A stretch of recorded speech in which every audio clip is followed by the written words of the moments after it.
Fordham Rams women's basketball opens their 2025-26 season doing battle with the Adelphi Panthers at the Rose Hill Gym. Fordham head coach Bridgette Mitchell enters her third season at the helm, looking to improve on a 15-15 overall record last season. Coach Mitchell's 28 wins are the fourth most in program history for a head coach's first two seasons. Adelphi head coach Shade Jackson also led her team to a 15-15 mark last season, including a win over Fordham in the Bronx. The former Panther player enters her fifth season as their head coach in search of her first above 500 record. The Rams return just 5 players from last year's squad, but a new crop of freshman players, paired with some experienced additions in the transfer portal, make for a revamped Fordham team ready to roll in a brand new season. It's the Fordham Rams versus the Adelphi Panthers. It's the home opener. It's Fordham women's basketball, and it's coming up next on WFUV Sports.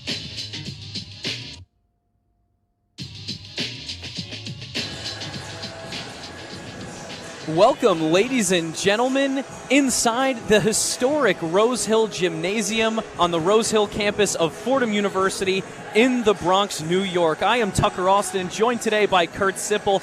Hannah Gallagher is the third member of our crew this evening, and we are proud to present Fordham women's basketball, the home opener and the regular season opener for Fordham women's basketball as the Fordham Rams ready to take on the Adelphi Panthers. And Kurt, I gotta say, I am so excited to be here after a full off season of waiting. It's finally time for some Fordham women's basketball. Tucker, I am hype, and I think the proper usage of this word is no better. We are so back. Fordham women's basketball is back, and I could not be more excited. So back indeed, Kurt. And you know who else is back? Coach B, Coach Bridgette Mitchell, and me and Kurt got a chance to catch up with her pregame. Take a listen right now. Tucker Austin and Kurt Sippel joined pregame ahead of Fordham women's basketball's home opener against the Adelphi Panthers with head coach Bridgette Mitchell. Now, Coach, it's a new season, a fresh start, a lot of new faces on this team. How well has the team started to mesh with each other both on and off the court in the preseason? Very well. It's an exciting time of year, not just for all of our supporters, but for us as a team. We finally get a chance to play against somebody else and for it to count. I think that this year's team has proven day in and day out how competitive they are. They're going to get after it. They play extremely hard. They play well with each other. Personality-wise, they all get along very well. And it's really refreshing going into year 3 to have this team gel this way. Coach, in the preseason poll in the A-10, you finished 11th out of 15 teams in the A-10. What do you feel about that ranking, and how do you feel this team will end up for the rest of the season? Yeah, I think it just matters, honestly, where we end up, right? We were picked very low years prior. We're just focused in on the work daily. We've been talking at great length this year's team about winning. Not just, championships and winning games. It's been the small wins that we're celebrating, whether that's winning and getting great grades, having a great practice, being able to stack days, right? Those are what we're counting as wins, and those small wins are going to accumulate, and we'll see where we end up. Yeah, and you guys squared off against this Adelphi team last year. Didn't quite go to plan, and it was here in the Bronx as well. So what does your team need to do differently tonight to get a better result this time around? We're a totally different team. We're going to go out there and play hard. You guys are going to enjoy watching us with how intense we play defense. We're fun to watch offensively in terms of how well we move the ball and share the ball. So, again, new season, new team, and a new outlook. 5 players returning from last season's team. Who do you hope to make the leap forward from last year's team to this team? All five. And then just one more question here. I know it's early. Obviously, it's still technically the preseason. We haven't even played the first game yet. But is there an identity for this team that's sort of started to emerge in the early part? Yeah, I think that one of the biggest things, like we talked about wins, and that being our motto, and tougher together has been a theme as well. And I think that for this year's team, the grit and when we play together and the intensity and passion in which we play, we're a really cohesive unit. And so I would say going along with that of tougher together. All right, thanks so much, Coach. Good luck to you. Fordham women's basketball tips off the 2025-26 season against the Adelphi Panthers in the Rose Hill Gym. That's coming up next on WFUV Sports. Thanks, guys.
powerful rendition of the national anthem ahead of this game. Tucker Austin and Kurt Sippel welcoming you back courtside inside the Rose Hill Gym as we await the start of the Fordham Rams and the Adelphi Panthers to begin the 2025-26 women's basketball season.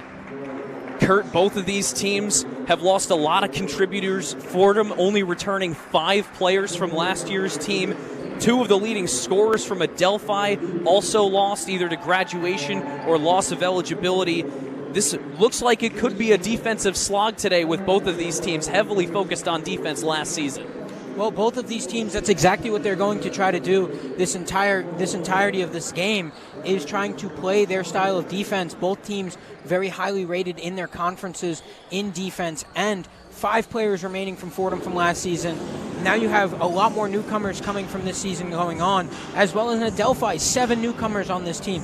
So it's going to be a big learning curve today during today's game, and we're going to see that live and in person against Adelphi. But if you're a Fordham basketball fan, Fordham women's basketball fan, you've got to let these things grow, and we'll be seeing a lot of fun. I mean, Coach Bridgette Mitchell, in that interview that we heard before this, sounded like she was very excited about this team this year, and I think there's a lot to be excited about. I mean, she told us that it was going to be an exciting team to watch, Kurt, and that so much has changed within this team with the personnel that it's really going to be a whole new look for these Fordham Rams. She also told us that they're going to be running a lot of fast-paced play today, a lot of fast break points that they're going to be looking for, and she also told us that this team has been doing a lot of running, a lot of conditioning so far this season, Kurt. Well, I think it makes sense. She told us that we're going to be seeing a very 7 to 8 man rotation in this game, and it makes sense because they're going to be out and running the entire time. You would not expect probably a lot of the Fordham Rams to be playing a lot of minutes in total. They'll be kind of playing a hockey offense where they're coming in and out a bunch of times to maybe get the fresh legs on the court to continue running the offense. Yeah. Meanwhile, Adelphi, they ran all the way to the Northeast 10 semifinals last season. They're returning just 2 seniors this year, though, a very young group, but they're hoping that the young players can bring a sort of youthful energy to this Adelphi Panthers team. Well, you can never really replace Christina Sanchez and all the other people that they've lost last year and Rolando Robinson, because of how good their scoring was. But for this team, you make it up for Korea Enzamar, who scored 34 points in JUCO ball last season, and there's somebody that is going to take up a lot of the mantle. Isabella Ascension, somebody who was the NEC 10 all-rookie team last season, 11 points, and they're going to all be getting a lot more minutes for this squad, and it's going to be a very big thing for them. Almost ready for tip-off here. The starting lineups for both squads now. Bridgette Mitchell's Fordham Rams are lining up as Alexis Black will be at the guard position, Precious Omashola at the forward, Lucretia Edwards another guard, then Ornella Niankin also at the forward, and Tia Morgan filling out the other guard position. For Sade Jackson's Adelphi Panthers, it's Lauren Beberman at forward, Christina Sanchez, the guard. Isabella Asensio also at guard. Gamilla Benton at forward. And then Michelle Cancer at the other forward position. Both teams on the court and heading to the Script Fordham logo at midcourt. We are just about ready to roll here in the Rose Hill Gym. Taking the tip for the Fordham Rams, it's going to be Precious Omashola. And the tip is won by Adelphi by Camilla Benton. With the ball is Isabella Asensio on the right wing. Now at the top of the key for Michelle Cancer. Handoff up top for Asensio. Asensio at the free throw line looking for options. She pulls from the free throw line. No good off the left iron. Rebounded by Fordham. Now the other way come the Rams. It's Alexis Black on the ball on the right wing. Picks up the dribble. Now goes inside. She finds Ornella Niankin. Niankin over to Tia Morgan. Morgan on the right wing. Now to the top for Alexis Black. She's calling a play. Guarding her, it's Christina Sanchez. Rolling around a screen goes Black. Now back up top. Pulls the three, does Lucretia Edwards, but it's blocked. Now fast break comes Adelphi. Up with the layup, and it is good. Christina Sanchez with the first points of the game, 2-0 Adelphi with 9:04 to go in the first. Immediately, that Adelphi defense that led them all the way to the semifinals last year is showing again off that block on that Fordham three. Emma Wilson-Saltos with it, one of the captains for Fordham. On the right wing, she pulls a three. It's no good. Strong off the glass, then the iron. Rebounded by Omashola underneath, but the ball gets away and rolls out of bounds, but it's going to stay with Fordham. Fordham led in the A-10 last season. Again, a very different team. I need to preference that now, but another offensive rebound. That's something that we know Coach Bridgette Mitchell likes a lot, and what the squad's going to do a lot of this season. Inbounding is Wilson-Saltos. Looking for options, she's going to go to Precious Omashola up high on the left wing. At the three-point line, going for the handoff. It's nearly poked away, but Alexis Black regains possession. Then it's thrown out of bounds by Marilyn Yankin, but off the hand of an Adelphi defender, so it'll stay Fordham's ball once again. Checking into the game for the first time, it's Kayla Berry for the Fordham Rams. Also into the game now is Wilson-Saltos as Omashola takes a seat. Fordham needing to set their offense just a little bit to get the best shot. They've been rushing it, looks like, so far. Inbound comes from Lucretia Edwards. Up top for Tia Morgan. Loose ball, and it's stolen away by Adelphi. Now in transition, it's Christina Sanchez. She fires across for Asensio. Now it's with Lauren Beberman.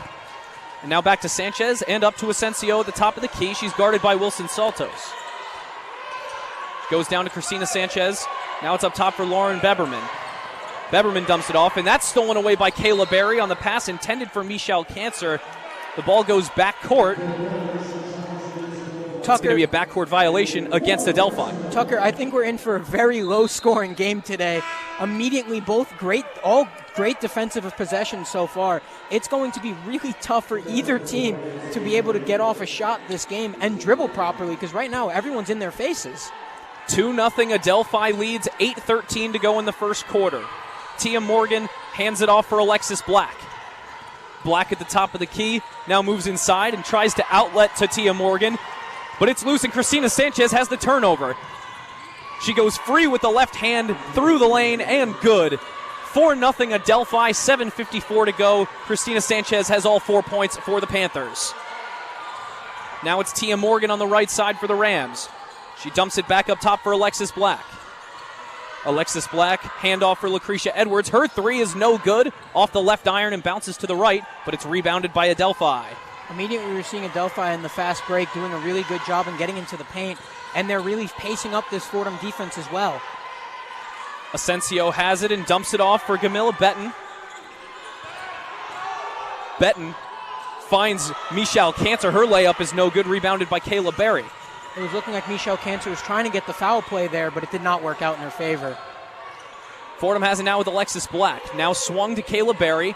Handoff for Tia Morgan. Alexis Black, and now in the corner for Lucretia Edwards. Edwards moves inside, loses the ball. It's stolen by Christina Sanchez once again. A third steal in the game already for Christina Sanchez, who looks mighty tired walking in the corner, but now it's Asensio for Adelphi. Swung all the way to the right corner. Now across, they find Christina Sanchez in the left corner, but that three is no good. Fight for the rebound, and Emma Wilson-Saltos comes up with it. Now Fordham going to try and push the pace here. Alexis Black on the left wing. Dribble move to her left, and now goes up for the layup. It's no good, but there's a foul on the shot. Alexis Black going to go to the line for two. 4-0 Adelphi, 6:31 to go in the first. Tucker, are you having as hard of a time to follow this game as me? The pace is incredible for both of these teams so far. I mean, Fordham needs to take care of the basketball just a little bit more. 3 turnovers already, and it's only been 4 minutes into the game. But right now, Fordham just needs to really set the offense, like I said before. If they set the offense and they're able to make the Adelphi Panthers play at their pace, they will start scoring buckets. They bring in a lot of people that have been able to do that a lot of the time in the other places that they were. Alexis Black at the line right now. She, with 9.5 points a game at Appalachian State last year, she was very good. She doubled her career scoring total there. If someone can just slow the pace down, they'll start scoring. And Alexis Black makes both of her free throws. It's now 4-2 Adelphi, 6:30 to go in the first. Fordham with the full court press here, but Adelphi breaks out. Michelle Cancer with it on the left wing, looking for options. She's guarded closely by London Lilly. Now in the corner, it's Isabella Asensio. Her three is short, no good. Rebound, and they go back up with it, and that one is good. Adelphi scores. It's Michelle Cancer with the 2, 6-2. Adelphi has the lead. Michelle Cancer getting back up on the board and putting it right back up and in for another score. Fordham trying to get something going on offense here. Kayla Berry has it, and now gets it to Alexis Black, working at the right wing. She fires a 3. That's no good. Off the glass to the right of the rim. Kayla Berry with the rebound.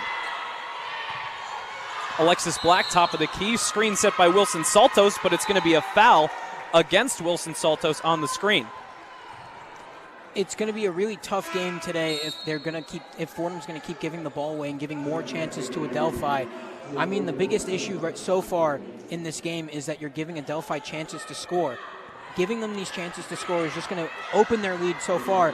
They're at 4, but it's going to just be very tough when it comes down to this at the end of the day. Adelphi has it. Victoria Morales is trying to work the offense here. She finds Isabella Asensio on the right side. She gets by her defender. Now gets it to Michelle Cancer. Cancer into the corner. It's Lauren Beberman. She goes up with the 2, and that one is good. Lauren Beberman makes it 8-2 Adelphi with 5:11 to play in the first quarter. All of the points so far scored today have been in the paint for Adelphi, taking advantage of the lack of Fordham size so far. A pass inside, and Kayla Berry with the 2. Fordham gets another bucket. It's 8-4 Adelphi now, just under 5 minutes in the first quarter. Victoria Morales has it on the script Fordham logo. Swings to Asensio on the right. Now inside for Cancer. Cancer finds Beberman. Now back inside for Cancer. In the paint, she has to dump it out for Victoria Morales. Morales goes down low to Lauren Beberman. She goes up for the shot, but she's fouled on her way, and she'll go to the line for 2. 8-4 Adelphi with 4:36 to go in the first quarter. It's looking right now, Adelphi is just getting into the paint as much as possible, really trying to take advantage of Fordham's lack of paint defense so far, and they've been doing a very good job with that, getting all their points in the paint so far, and also points off turnovers. 4 points off of turnovers out of there. That's half of their points for the Adelphi Panthers, and is exactly what has helped them so much last season was their defense, and they're playing that exact same defense right now, and Fordham just looks like they're really out of their element against them, but the Rams have to get set and just keep playing their game, and eventually things might start getting right. Yeah, Fordham going to look to take better care of the ball, but we'll take a quick break here from the Rose Hill Gym. Adelphi leads Fordham 8-4 with 4:36 to go in the first quarter. You're listening to Fordham Women's Basketball on WFUV Sports.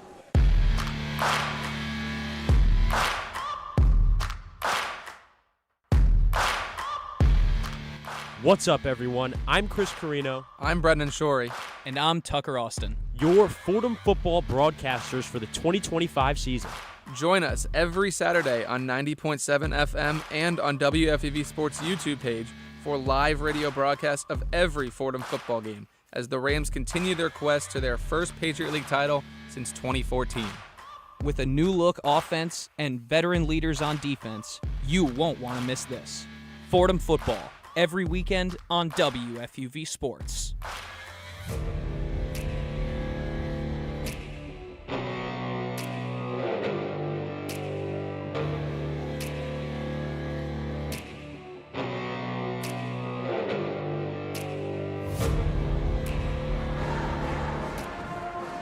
Welcome back inside the Rose Hill Gym here on the campus of Fordham University in the Bronx, New York. Tucker Austin and Kurt Sippel with you.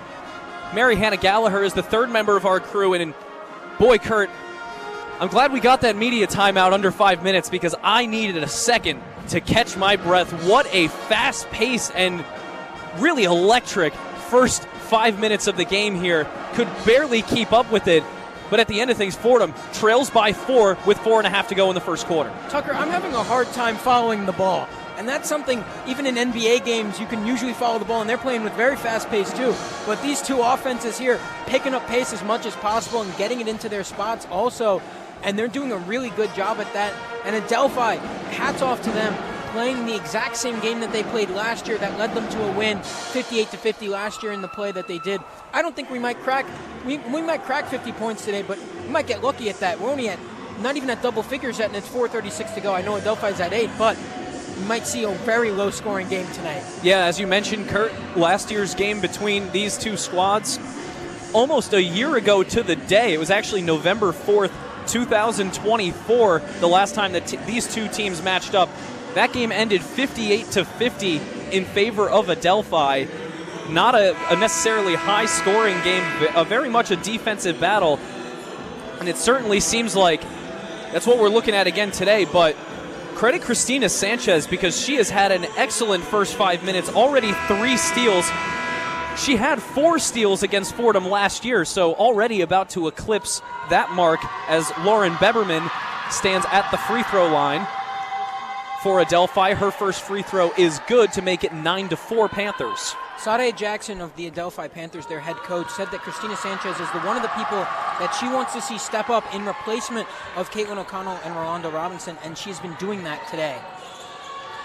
Second free throw is good for Beberman. Fordham goes quickly in transition the other direction. Omashola gets a shot up, but it's no good. And now Adelphi with it. In the left corner, it's Michelle Cancer. Now up top, it's Victoria Morales, guarded by Tia Morgan. Morgan guarding her closely. She picks up her dribble at midcourt, but does get the ball away to Cancer. Michelle Cancer drives into the lane, dumps it off for Camilla Benton. Benton up for the layup, and that one is good. Off the left iron, 12-4 Adelphi, ticking under 4 minutes in the first quarter. Yet again, getting into the paint. And I also liked what Fordham did on the other side of the court, just not knocking down the shot. It's Karen Easley with it for the Rams. A freshman from Philadelphia. Her layup on the drive is no good off the rim, and it's rebounded by Victoria Morales. But now in transition, it's stolen by Tia Morgan. She pulls for the jump shot, but that one's no good. Kayla Berry was there for the rebound, but it's collected by Camilla Benton. So a quick little steal there for the Rams, but nothing doing. Isabella Asensio has it across center court for Adelphi. Now it's Cancer. She moves it inside for Camilla Benton. Benton at the free throw line now to the top of the three-point line. Isabella Asensio crosses left to right. Now back to her left hand. She drives the lane. Asensio tries to outlet, but it's stolen by Kayla Berry. Now Berry in transition. She fakes the shot, then puts the layup up, and it is good. Kayla Berry with the two-pointer. 12-6 Adelphi leads, 3 minutes to go in the first. Kayla Berry, one of those key returners for this Coach Bridgette Mitchell-led offenses, did a very good job getting down court fast and doing it all herself.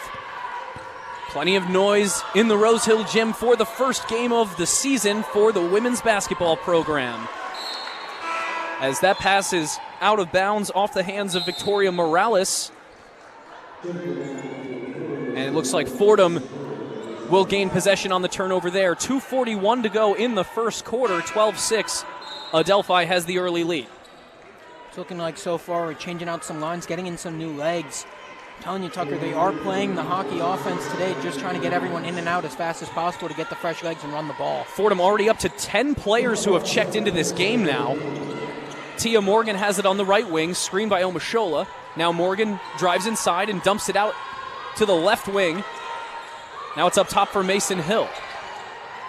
Omashola has it at the free throw line. Moves to her right. Now it's a handoff to Karen Easley. But the ball gets away inside, and it's stolen by Beberman. Lauren Beberman slows it down, now finds Victoria Morales. Morales goes across for Asensio. Isabella Asensio calling a play. She'll dump it off for Cancer. Now back to Asensio. Asensio on the left wing. Goes inside for Lauren Beberman. Beberman finds Cancer on the left wing. She moves inside. Now she has to outlet again for Asensio. Asensio, crossover.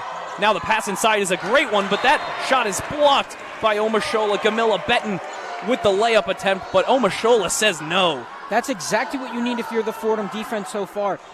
Precious Omashola saying, get that out of here right under the basket, and making sure that Adelphi can't get a shot off again in the paint. 2 seconds on the shot clock. Inbound comes to Asensio. She fades away, and it's too strong. It's a shot clock violation. Ball did not hit the rim. Excellent defensive possession that time from the Fordham Rams. Asensio really doing a lot of this work all by herself, really handling the ball. I think she's taking advantage of her size really well, 5'4" guard, and she's really dribbling in and pushing around the other Fordham defenders, but she's just not getting, that was not a great shot to get off if you're Asensio, especially with the taller Fordham defenders in the paint. 1:40 to go in the first quarter. 12-6 is the lead for Adelphi. Fordham has it on the right wing. Now underneath, trying for the reverse layup was Ornella Nyankin, and she draws the foul. Bucket is no good, but she'll go to the line for 2. From Montreal, Quebec, Canada. Really an impressive athletic play there, going over her back and trying to get to the rim. Did not finish, but gets the foul call. Looked very good. And this just a great transfer from Wichita State last year. Has been very good starting the game today for Fordham. I know Coach B in the pregame, she talked about how her high basketball IQ will impact on both sides of the court. And we just saw right there, Tucker, her putting up that play. The reverse layup was a pretty high basketball IQ play, taking advantage of the smaller defender that was on her. Nyankin makes the second of 2, and that makes it a 12-7 game, 5-point lead for Adelphi. Fordham bringing the full court press once again. Adelphi trying to break it. It's back and forth between Sanchez and Asensio, and now inside for Morales. She pulls the 2-pointer. That's no good off the left iron. Rebounded by Fordham, and now they come the other way.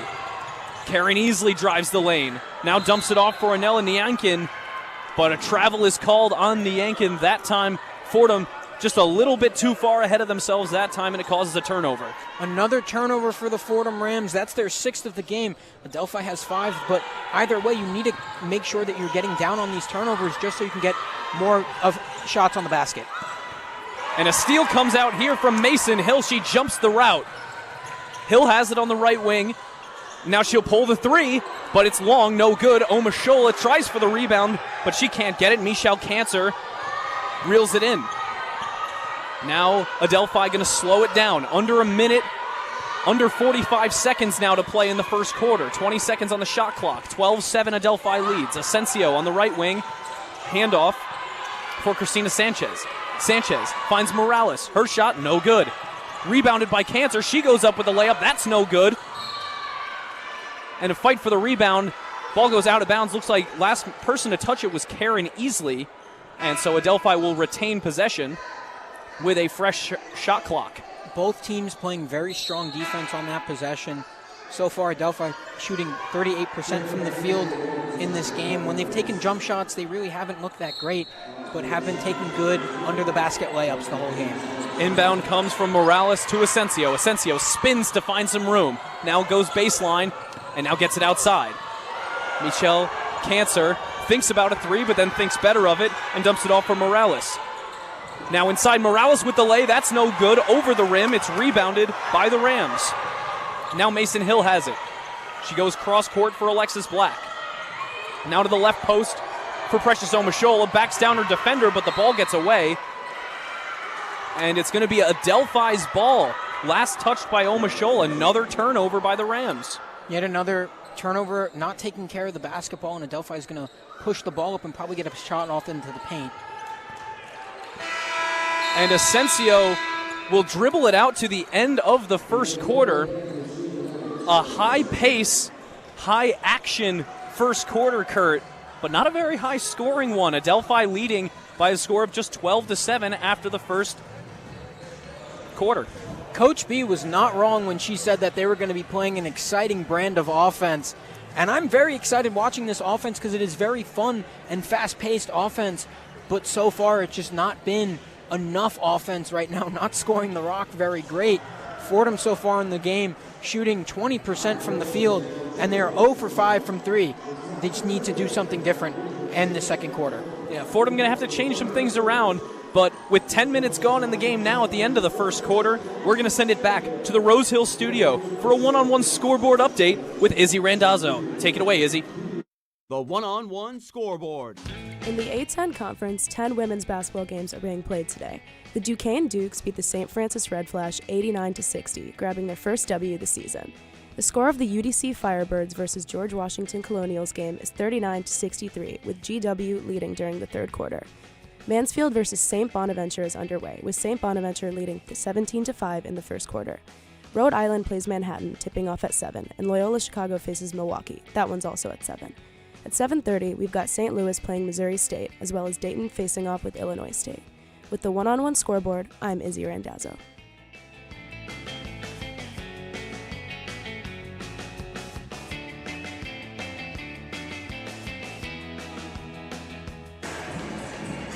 And thank you very much, Izzy. You can catch her on the scoreboard at halftime and then again at the end of the third quarter. But welcome back to the Rose Hill Gym ahead of the start of the second quarter between the Fordham Rams and the Adelphi Panthers. Adelphi leading Fordham 12-7. I'm Tucker Austin, joined by Kurt Sippel. Hannah Gallagher is the third member of our crew. And Kurt, so far, this game has really looked like it's been all Adelphi, both in terms of the pace, in terms of ball security, in terms of moving the ball freely in the paint. Really, Adelphi kind of able to do whatever they want in the early stages. I will say for sure, Tucker, that Adelphi is controlling the pace of this game. And that is not what you want if you're the Fordham Rams. Because if you want to win this game, if you want to be constantly competitive in this game, you have to make sure that you are going to control the pace, because exactly what Adelphi wants is their hands on the ball the entire time, them to speed you up on defense and to make you not get the best shots off as possible. If I am Fordham, if I'm Coach B, what I'm trying to tell them, slow your offense down just a little bit more. Try to pass the ball a lot more around the perimeter, maybe a little bit more inside to attract defenders away from the ball and away from you to maybe get the best open shot. Last year, Fordham struggled with that mightily, and I think that's exactly something that they need to do now to fix it. I mean, one highlight so far, Fordham, one of the worst teams in the A-10 last year in free throw shooting, and so far hit 3 of 4, 75%. So that's something to highlight if you're a Fordham Rams fan. Absolutely, Kurt. Some things better, some things not. Of course, we know this is a effectively brand new Fordham team. There's a few faces that are still here from last season, but they had to bring in a lot of freshmen and a lot of older transfers, a real mix of young talent and experience on this team. And interestingly enough, 2 of the new faces on this team wound up the captains this year. Those are Alexis Black and Lucretia Edwards. The third captain for the Rams is Emma Wilson Saltos. One of those captains, Alexis Black, takes the inbound to begin the second quarter. She has it at the three-point line. Now gets it up top, now down low, over to the corner. Now it's Ornella Niankin. Niankin loses the ball, though, inside the paint. It's stolen away by Christina Sanchez. Niankin dribbling into 3 defenders and losing the ball. Could have tried to pass it out, but it's really tough. 7 different Fordham Rams have committed turnovers now in this game. Sanchez finds Asensio on the right wing, now to the right corner. It's Karina Ezamar. Now to the left wing, Christina Sanchez hits a 3. Her first take from long range in the game, and it's 15-7 Adelphi with 9:10 to go in the second quarter. First three-pointer for Adelphi so far, and if you're Fordham, you do not want to see them let that go in. Sanchez made the only 3 that she took in last year's game, and she makes the first one she takes in this year's game.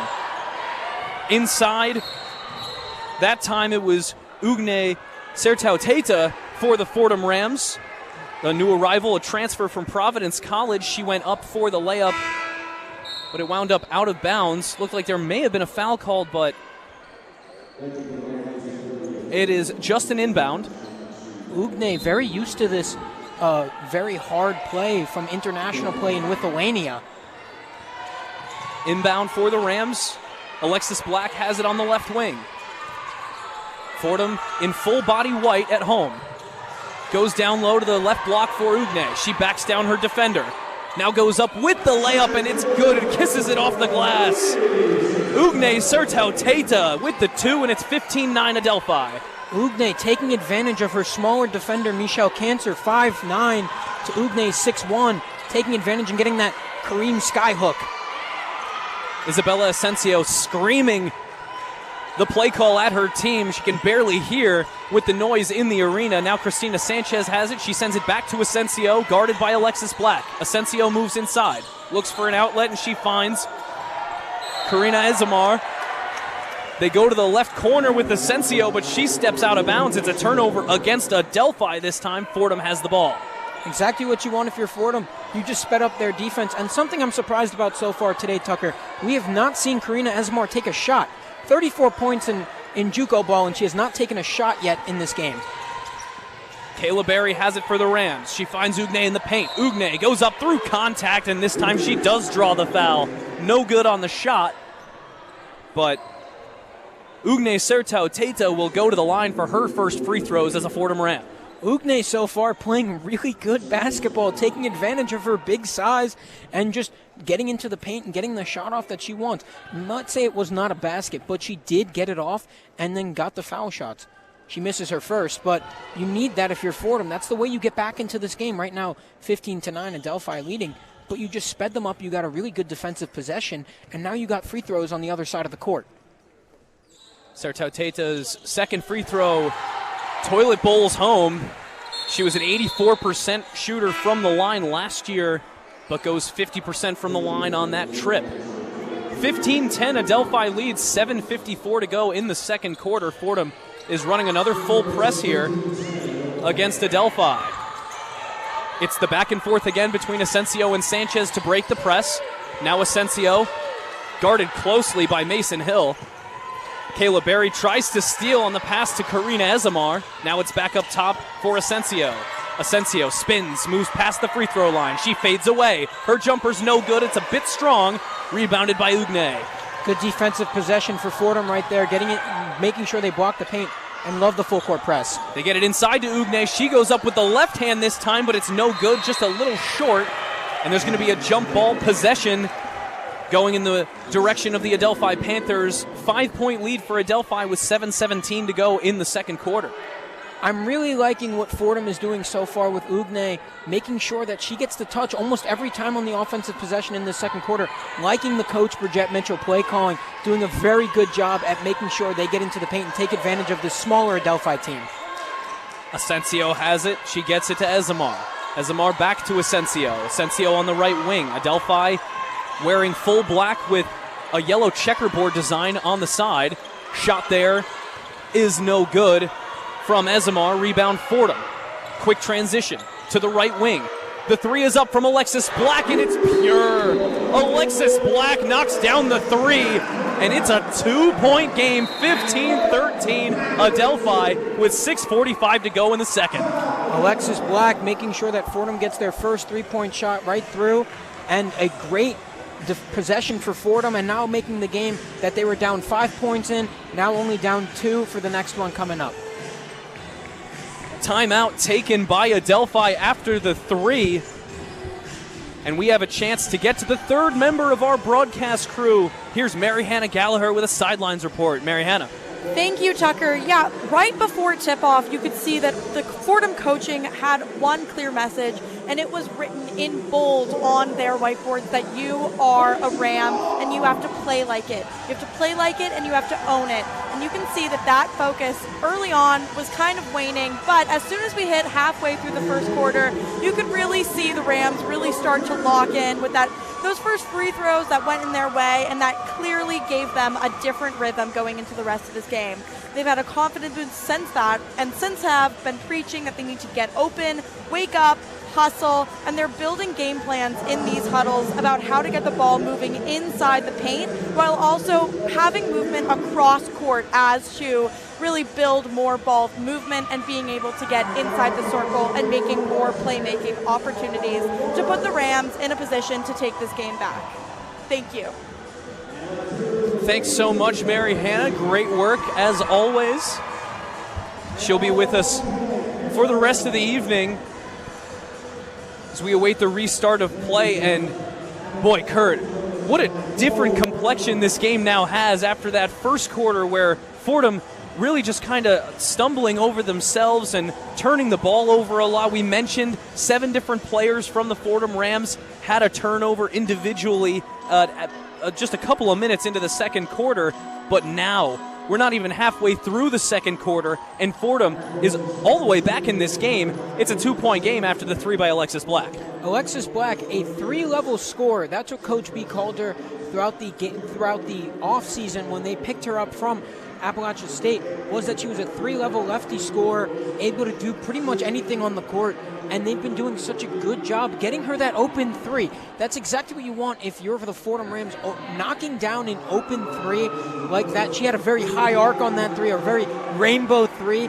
Hard to see where it was going, what projection it was, but she makes it into the basket. Great depth, and she's doing a great job at the start of her Fordham Rams career so far, hitting the first three for this Fordham Rams team. Meanwhile, for Adelphi, getting all of their points so far in this game from their starters. Christina Sanchez, the lead scorer, with 7 on 3 of 4 shooting. Lauren Beberman has 4 points. Dorina Benton has 2. And Michelle Cancer also has 2. Meanwhile, the Fordham Rams getting 7 points off their bench so far between Ugne and Kayla Berry. Very interesting to see, especially like you mentioned, Kurt, Fordham kind of playing a hockey style of game with a lot of substitutions and getting a lot of different players rotated in. Coach B told us that she was going to run a 7 to 8 man rotation in this game, and we're already over that, and it wasn't even in the first few minutes of this game. So kind of funny that is what happened, but when you got to make adjustments, they happen fast. Asensio has it for Adelphi. 6.5 minutes to go in the second quarter. Into the corner. It's Christina Sanchez, and she hits again. Another 3 for Sanchez, and Adelphi takes an 18-13 lead. Fordham trying to move quickly in transition. Alexis Black had it at the 3-point line, but they called an off-ball foul. I believe that one may have been against Wilson Saltos again, although it may have been Karen Easley. You need to stick together if you're the Fordham Rams here. I know you see that 3 go back in. Christina Sanchez, career 36% three-point shooter last season, but if you're going to do that, you got to make sure that you stick together and you don't turn the ball over, because now Adelphi is getting another possession. Asensio with the handles on the right wing, and now she gets it to Christina Sanchez, who is fouled hard on the play by Alexis Black, using her body to prevent Sanchez from making a clean catch on that pass, but still she draws the foul. This guard duo of Christina Sanchez and Isabella Asensio is so good together. They were really good against this Fordham team last year, and now again this year, they're working the whole offense through those 2 guards. Asensio has it at midcourt. She finds Michelle Cancer. Cancer dumps it off for Elizabeth Healy now in the game, the freshman from Malvern, New York. Michelle Cancer going left to right, and it's tipped away by Karen Easley, and they're going to call a foul against Michelle Cancer, although the referees are conferring now on the court in front of us, and they are going to call possession for the Fordham Rams. That was a interesting play, to say the least. I know it was after the shot clock, and then they fought over the ball right over there, but if you're Coach Bridgette Mitchell, you really like the heart that you just saw from this Fordham Rams team. I believe Coach just called a timeout. Really like the heart that you're seeing from this Fordham Rams team so far. And she's talking to the refs right now, because we're really not sure the call that was just made. I know it's going in the way of the Fordham Rams, but it was quite a weird foul call so far for this Fordham team. Yeah, I believe she was trying to figure out if some kind of a foul was called against Karen Easley on the loose ball, but the loose ball foul, I believe, was against Adelphi if there is any foul. Possession at least will stay with the Fordham Rams. And Adelphi leads 18-13 with 5:45 to go in the second quarter. We're going to step away for just a moment, but we'll be right back with more Fordham women's basketball on WFUV Sports.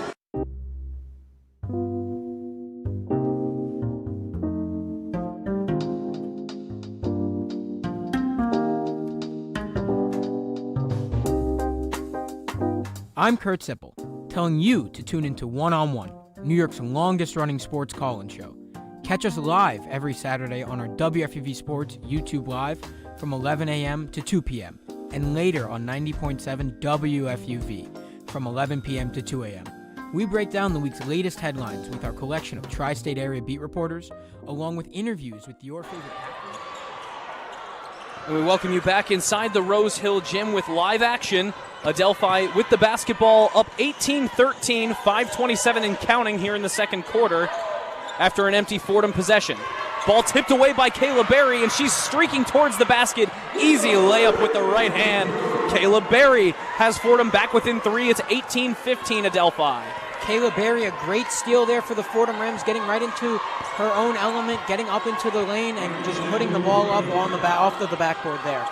Christina Sanchez fires it way into the right corner for a wide open look from 3, but it's no good from Lauren Beberman, short. And the ball is going to come under the basket here. It will stay with Adelphi. 20 seconds make it on the shot clock now at 4:59 to go in the second. Lauren Beberman, an 11% three-point shooter last season, getting to the corner with an open shot, not knocking it down. No, that's exactly what they want from her this season, though. Asensio has it after the inbound. She's pressured by Karen Easley. She gets it to Beberman, but she commits a travel on the right block, trying to find space for the layup, and it's a turnover by Adelphi.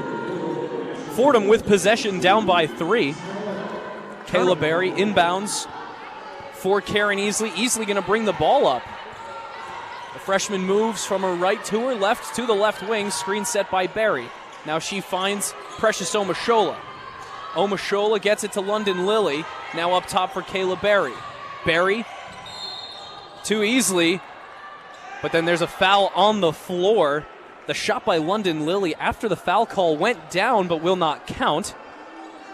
That would have been a big shot for the Fordham Rams if that three went in. The momentum completely swang back right into the Fordham Rams' favor if it counted, but more free throw shots for Fordham.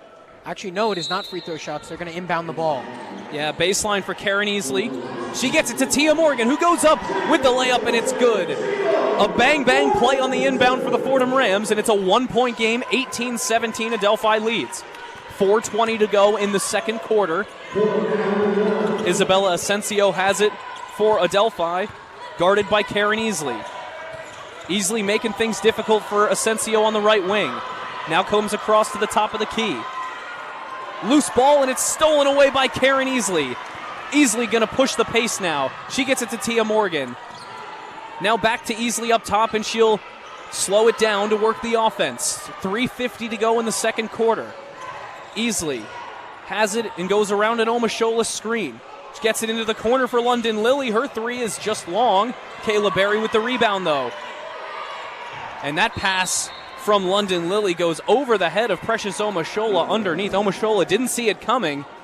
Fordham still a little bit rushed on offense, but now getting to slow things down a little bit more here and there, though still on that pass just a little bit ahead of themselves. Really liking what we're seeing from Karen Easley so far, the freshman from Philadelphia, controlling this offense for the Fordham Rams. Not something you would normally see from a freshman, playing a lot of minutes so far in this second quarter.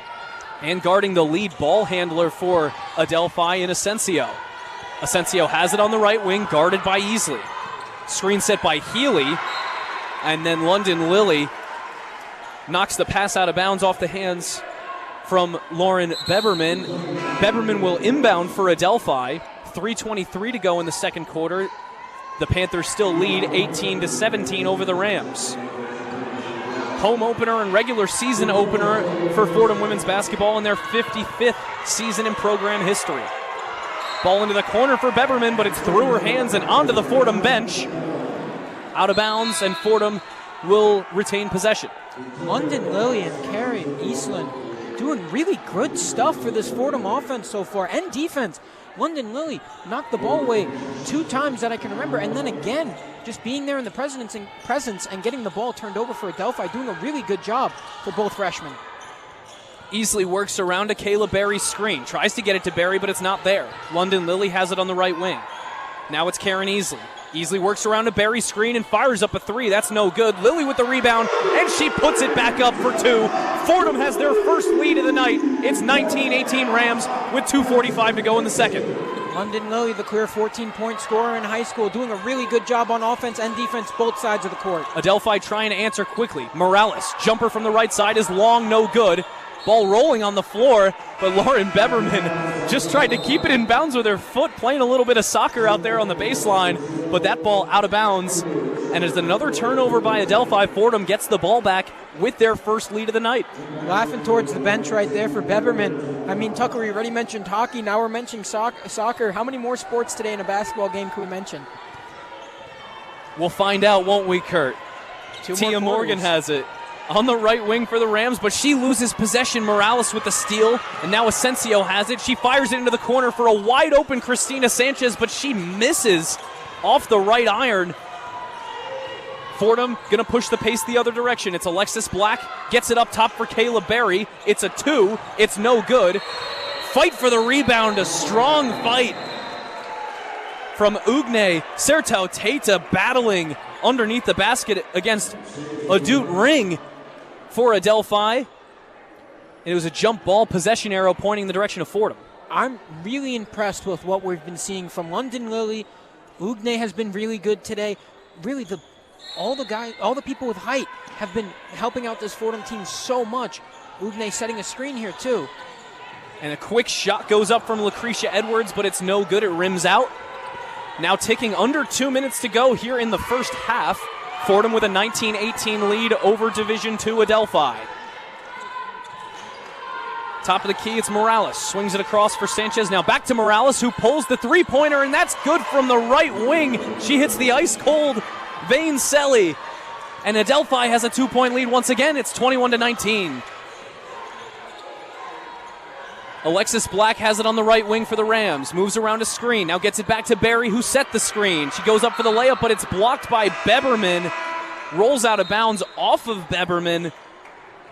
But a nice play defensively there. Fordham will retain possession with an 18-second shot clock and a minute and a half to play in the second quarter.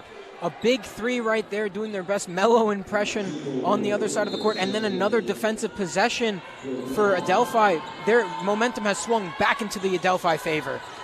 Inbound for Kayla Berry. Now Alexis Black off the handoff. She finds Berry again and sends it back to Alexis Black. Black moves into the paint, pulls for two. It's no good. Tried to go with the soft touch, but couldn't get it. 21-19 Adelphi leads, minute 11. Victoria Morales driving the lane, goes up underneath, but it's off the bottom of the backboard. Mason Hill has it in transition for the Rams. On the right wing, she takes her time, sets and fires for three, and it's good. Mason Hill drills the three. It's 22-21 Fordham with 50 seconds and ticking in the second. About 25 seconds between shot and game clock. Morales gets it inside from Michelle Cancer. Now Morales, another three. That one's good. She hits again. We went from no shots going in, Tucker, to now back-to-back three-point shots for both squads. Just some incredible stuff going on right now in the ending of the second quarter. Victoria Morales gives Adelphi the lead back. 24 seconds on the clock, 17 on the shot clock. Ugne has it on the right wing. Mason Hill has trouble with the pass but regains possession. Hill tries to get it to the left corner. Kayla Berry has it on the left wing now. Up top for Alexis Black. Black moves inside, pulls the short jumper, and it's good from the free throw line. It's tied at 24, 3 seconds to go. Morales pushing the pace, the buzzer sounds, and that does it for the first half of play. 24-24, Fordham takes a deficit going into the second quarter, turns it into a tie ball game. What a second quarter, what a first half between these two teams on opening night of the 25-26 season. Tucker, I think we both have to go to the concessions and get some hot tea after this one. I'm telling you, it's really been very tough following the ball and going back and forth, but Fordham doing such a good job on offense. 17 points in the second quarter, outscoring Adelphi, who scored 9. Their defensive possessions have been so much better, and their shooting has been so much better. Fordham doing such a good job on three now and doing so much of a better job from the field. 7 of 15 on their shots in the second quarter and 2 of 4 from three. You can see why the pendulum has swung in the Rams' favor, and the momentum going into the locker room is going that way. Absolutely, Kurt. And you look at the fast break points as well. 10 fast break points for the Fordham Rams against 4 for Adelphi. Fordham only had 9 points on the fast break in their game against Adelphi last season. So already eclipsing that number, Fordham looks to be in a very good position in terms of momentum to go to the locker room and then come back out for the start of the second half and really take control of this game. That's exactly what we heard from Coach Bridgette Mitchell in that pregame interview we had when we were talking about her a little bit. She was surprised at 9 fast break points that they had last game, and she said, you're going to be impressed with the outlet passes that we were able to do. You're going to be impressed with how fast we are going to run the ball. They did that in their scrimmages to start the season, and Fordham doing that now and doing a very good job of it in this second quarter. Well, that does it for our first half of play. Fordham and Adelphi tied at 24 apiece.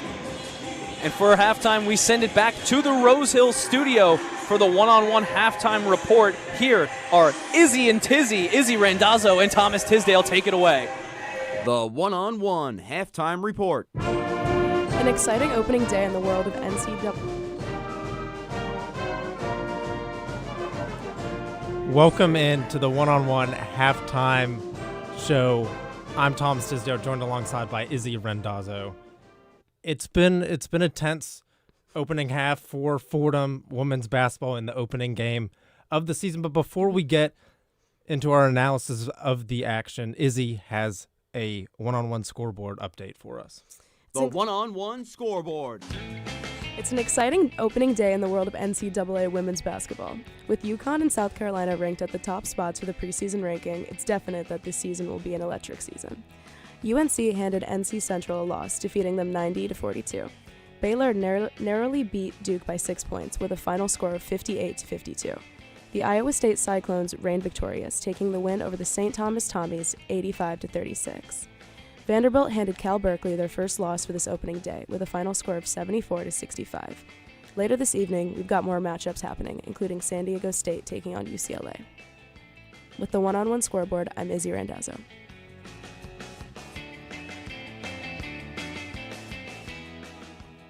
Thank you for that. Izzy, your halftime score between the Fordham Rams and the Adelphi Wildcats is 24-24. Fordham came out of the gates really struggling on the offensive side of things, really couldn't get anything going in the first half, but a strong second half performance, 16 points in the second quarter, I should say, had them taking their first lead with about 2 minutes and 51 seconds remaining in that second quarter, but Adelphi able to respond, and we go into the break all tied up. Izzy, we'll start with the Fordham Rams and particularly what they did well. They didn't start particularly well, but what did you see from this Rams team, and what can they look to build on?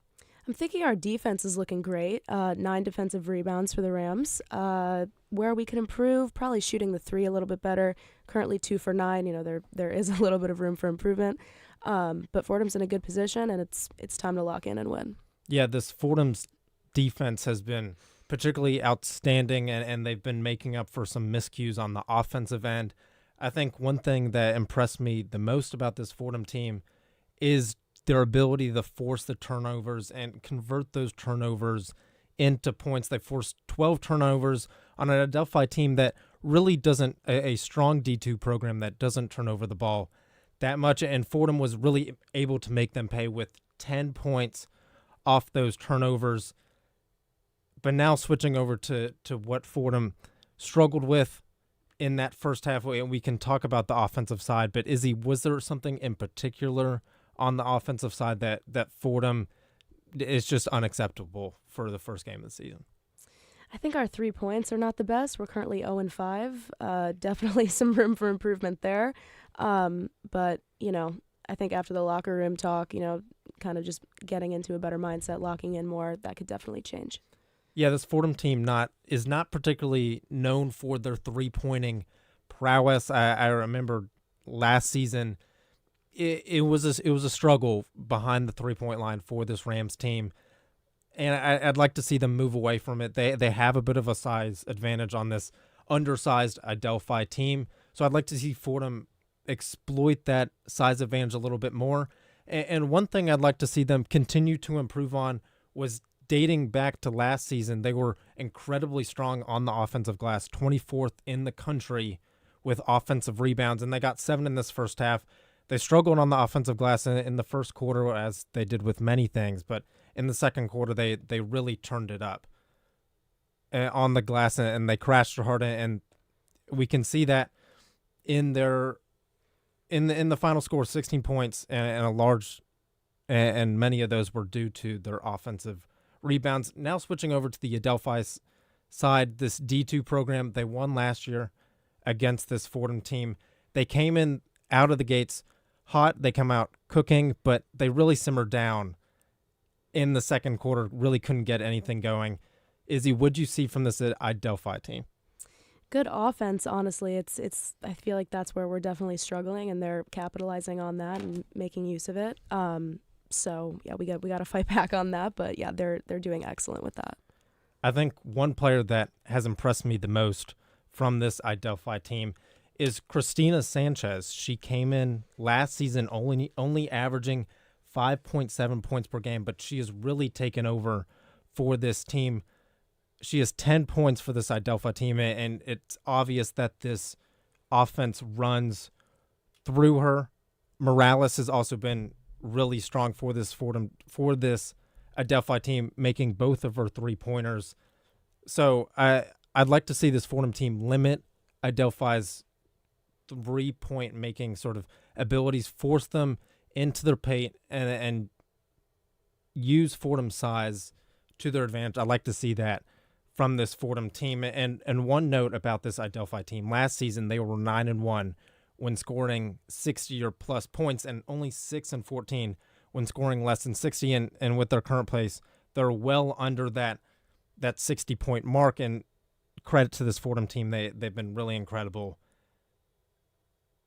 As we look forward to the second half, Izzy, who is one player that either has particularly impressed you for this Fordham team, or you'd like to see them do a little bit more? Yeah, so I'm impressed with Ugne. I feel like she's doing great. Definitely feel like she can, we could do more with that, but it's been great to see how she's playing so far, especially for the first game of the season, the nerves, whatever. She's doing great so far, and hopefully she continues to lock in and do it. One player that has impressed me for this Fordham team has been Alexis Black, the transfer from Appalachian State. Didn't have a super large role on that Appalachian State team, but has come here. She's put up 17 points or 7 points, I should say, in her first half in a Rams uniform. And I'd like to see this Fordham team rely on her a little bit more. But one player I'd like to see, continue to step their game up, London Lilly. She came in as a freshman. She's a big, strong presence down there in the paint for this Fordham team, and I'd like to see them continue to rely on her as I suggest. I think this Fordham team needs to move away from the three-point line and continue to use their size advantage and just pound this Adelphi team into submission. Izzy, can we get a score prediction for for the rest of this game? It's 24-24 right now. It's a defensive scrap. What is your final score prediction for this game? That's a great question. I'm going to go Adelphi 55, Fordham 40. So you have Adelphi taking it? I do. Unless Fordham can lock in and get a little bit better with the threes, get a little bit better with their field goals. I mean, we're going to cross our fingers. But based on how the game is being played so far and how our offense is kind of lacking in that department, we see with what's happened from the first and second quarter. I think this Fordham team takes it. I think this game means a lot for them. This is the start of a 4-game homestand for this Fordham team, and I think it's incredibly important to start this season off with a win. So I think Fordham takes it. I think they really turned it up in the second quarter, especially on the offensive end, and their defense is just going to continue to hound this Adelphi team. So I'm looking forward to this Fordham team continue to use their advantages. So I'm going to have Fordham taking it 50-45. I think this Adelphi team is going to struggle against this Fordham team, and I think Fordham is just going to continue the momentum they had in the second quarter, and you're going to carry that into the third and into the fourth. But I think that is going to do it for our one-on-one halftime show. As a reminder, your halftime score between the Fordham Rams and the Adelphi Wildcats is 24-24. The rest of the second half and this game are coming up next. Don't go anywhere.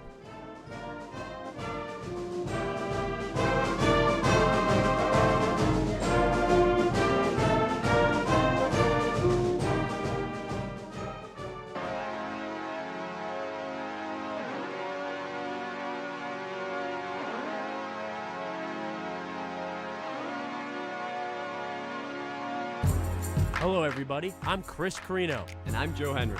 Tune in weekly for NFL Friday, your exclusive WFUV Sports podcast for all things National Football League. We'll be covering everything on and off the gridiron for the biggest sports league in the world. Every week on Spotify, Apple, and wherever you get your podcast. Can the Eagles repeat? Will the Jets or Giants finally take a leap? What's Shadur up to? All of that and more on NFL Friday on WFUV Sports.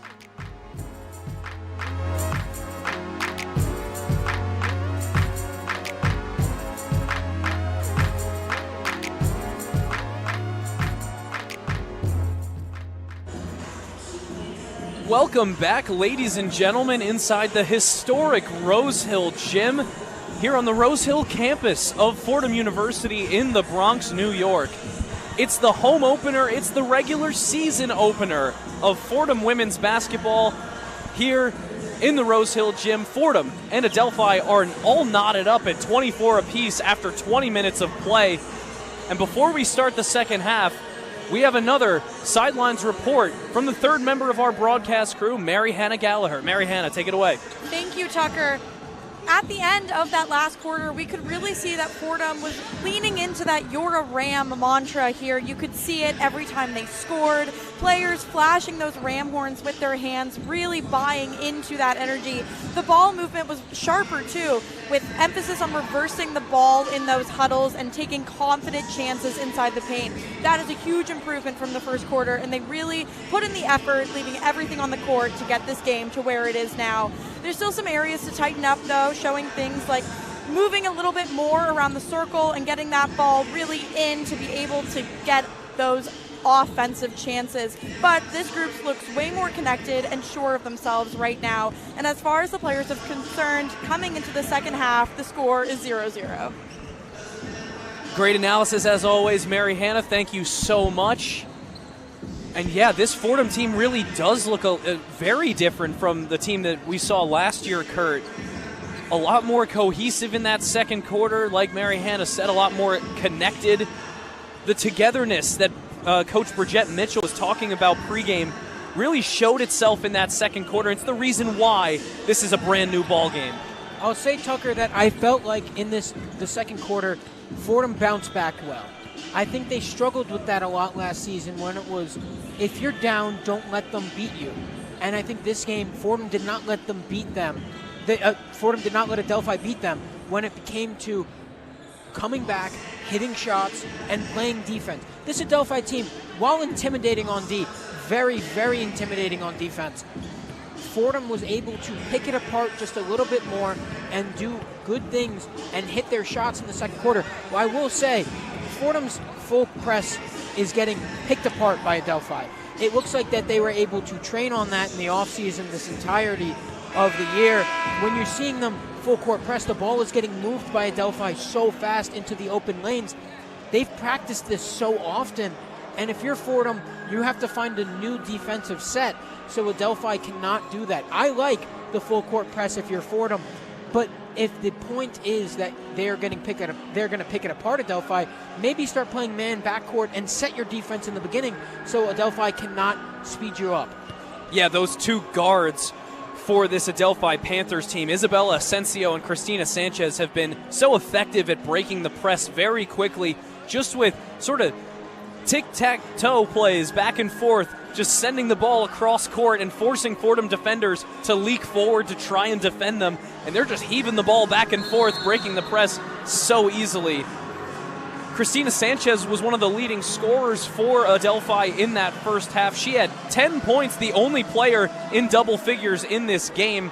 Meanwhile, for the Fordham Rams, the leading scorer, one of their captains, a junior transfer, Alexis Black, who came over from VCU, didn't really get much playing time there, but got more playing time at App State, where she played 32 games for them in 2023 to 24, averaged 24 minutes, 9.5 points a game, 2.7 rebounds, 1.4 assists, and a little over a steal per game.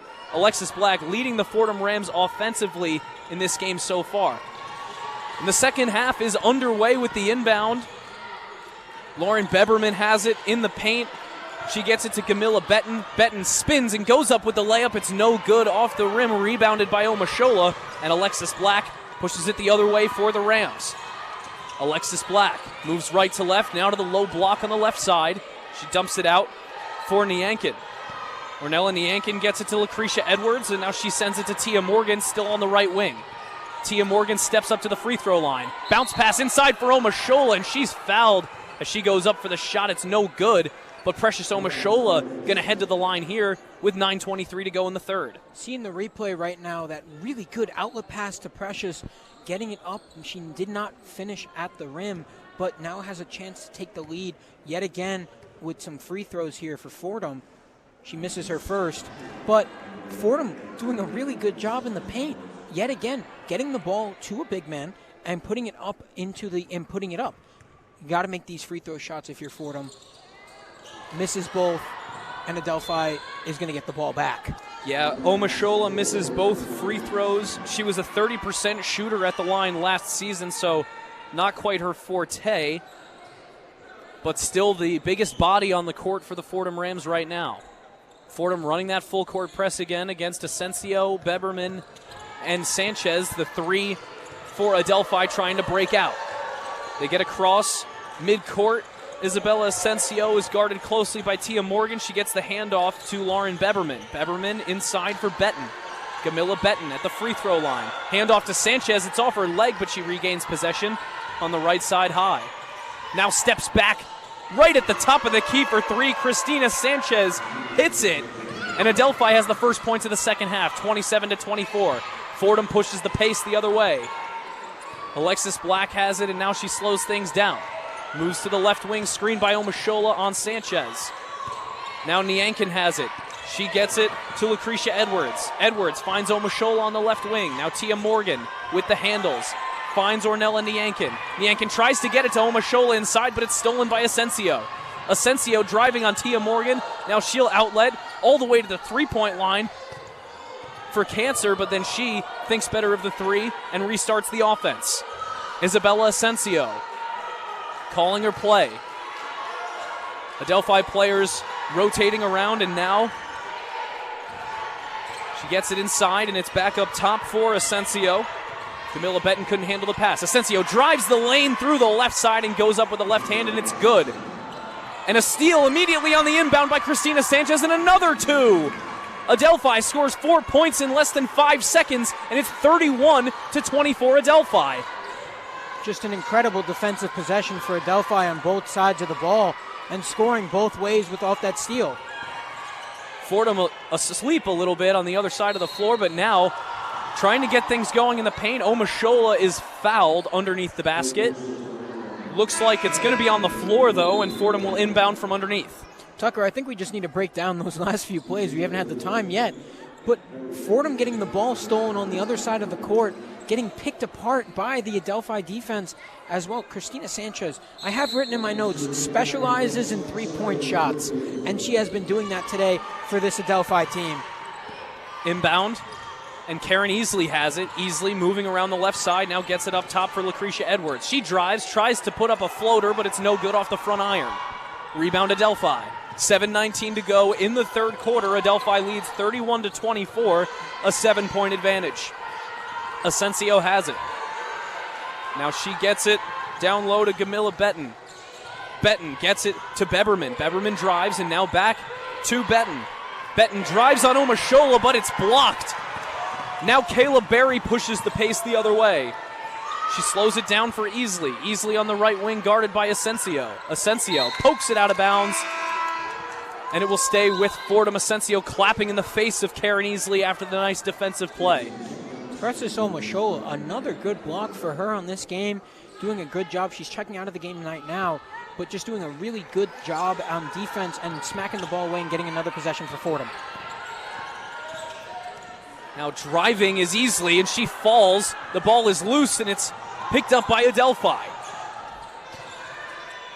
Michelle Cancer on the turnover there, and now Adelphi goes the other way. Asensio is fouled on her way towards the paint. It's going to be on the floor.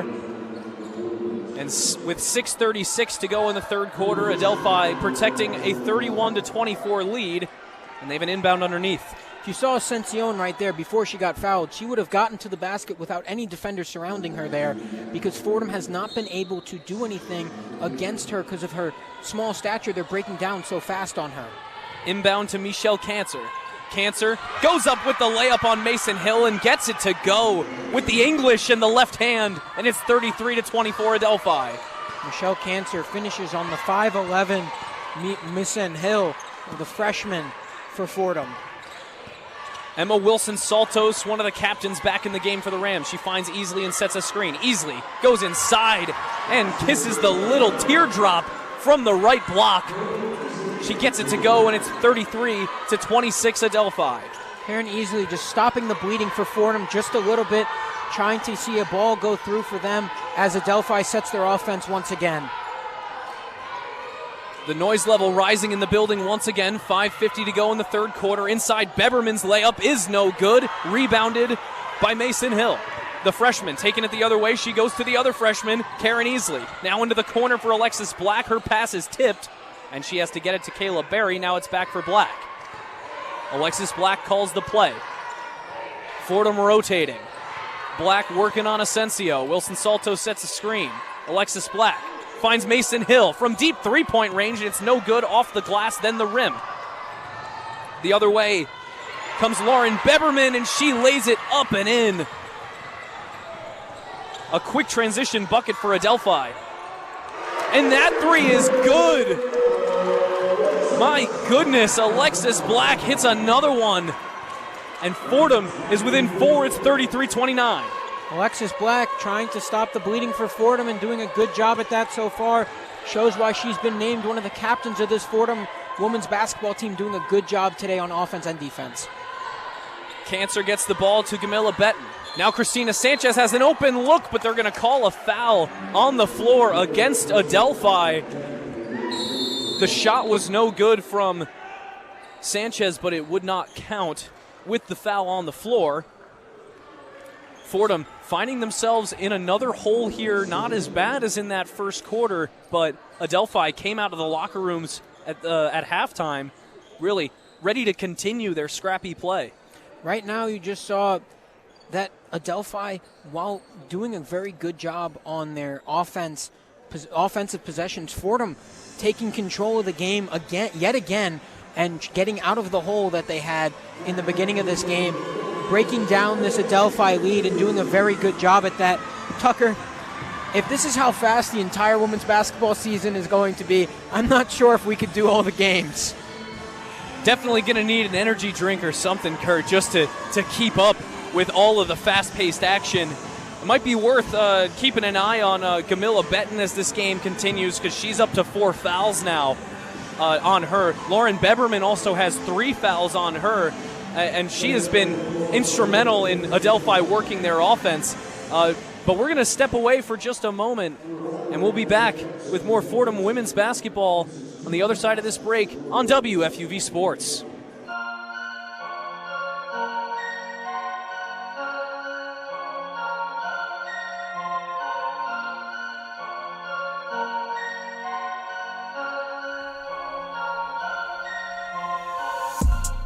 Want to be part of the Ramley? It all starts here.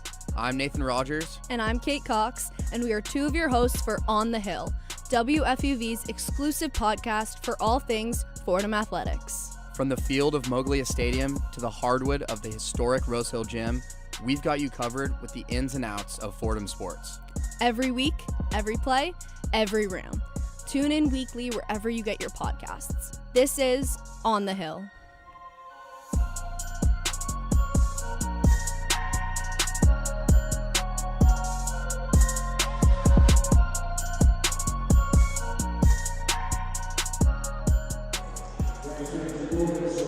Welcome back inside the Rose Hill Gym here on the Bronx campus of Fordham University. Tucker Austin and Kurt Sippel with you. The third member of our broadcast crew is Hannah Gallagher. The Adelphi Panthers lead the Fordham Rams 33-29 here with 4:43 to go in the third quarter. And Kurt, I mentioned on the front side of that break that Camilla Betton's up to 4 fouls, but what did you see on the sideline before we went to that break? Camilla Betton arguing with the head coach of the Adelphi, with Sadie Jackson, the head coach of the Adelphi Panthers, after she got called for that foul. Looked like she was getting cooled down by the head coach, because she looked very angry at the referees for calling that foul on her once again. Up to 4 fouls on today's game, in foul trouble. Not the only one on this Adelphi team that is up to foul trouble. Listen, when you're playing this physical style of offense and defense, you're going to get into foul trouble. It's just the nature of the game. But to keep your hands, I guess, to your side or at least up so you don't get called for those fouls by the refs. Benton's very upset about that call by the referees, but you got to see what's going to happen as this game goes on. It'll be interesting to see if they can keep her in the game with that foul trouble, but Fordham nonetheless with the possession, down by 4. Karen Easley has it at the top of the key. There's a foul against the Fordham Rams off the ball. They call that one against Emma Wilson-Saltos. And the inbound will come right in front of the table right here from Lauren Beberman. Emma Wilson-Saltos, that's her 3rd personal foul on the day, too. Another member on this floor that is in foul trouble, first for the Fordham Rams. She's in foul trouble for the first time in today's game with her 3rd. Extremely physical game so far, extremely defensive-oriented game. As Karen Easley puts on another show defensively against Isabella Asensio, but Asensio still gets it all the way into the paint. Her layup is no good. Kayla Berry attempts the rebound, but it takes her out of bounds with possession, so Adelphi will get an inbound underneath.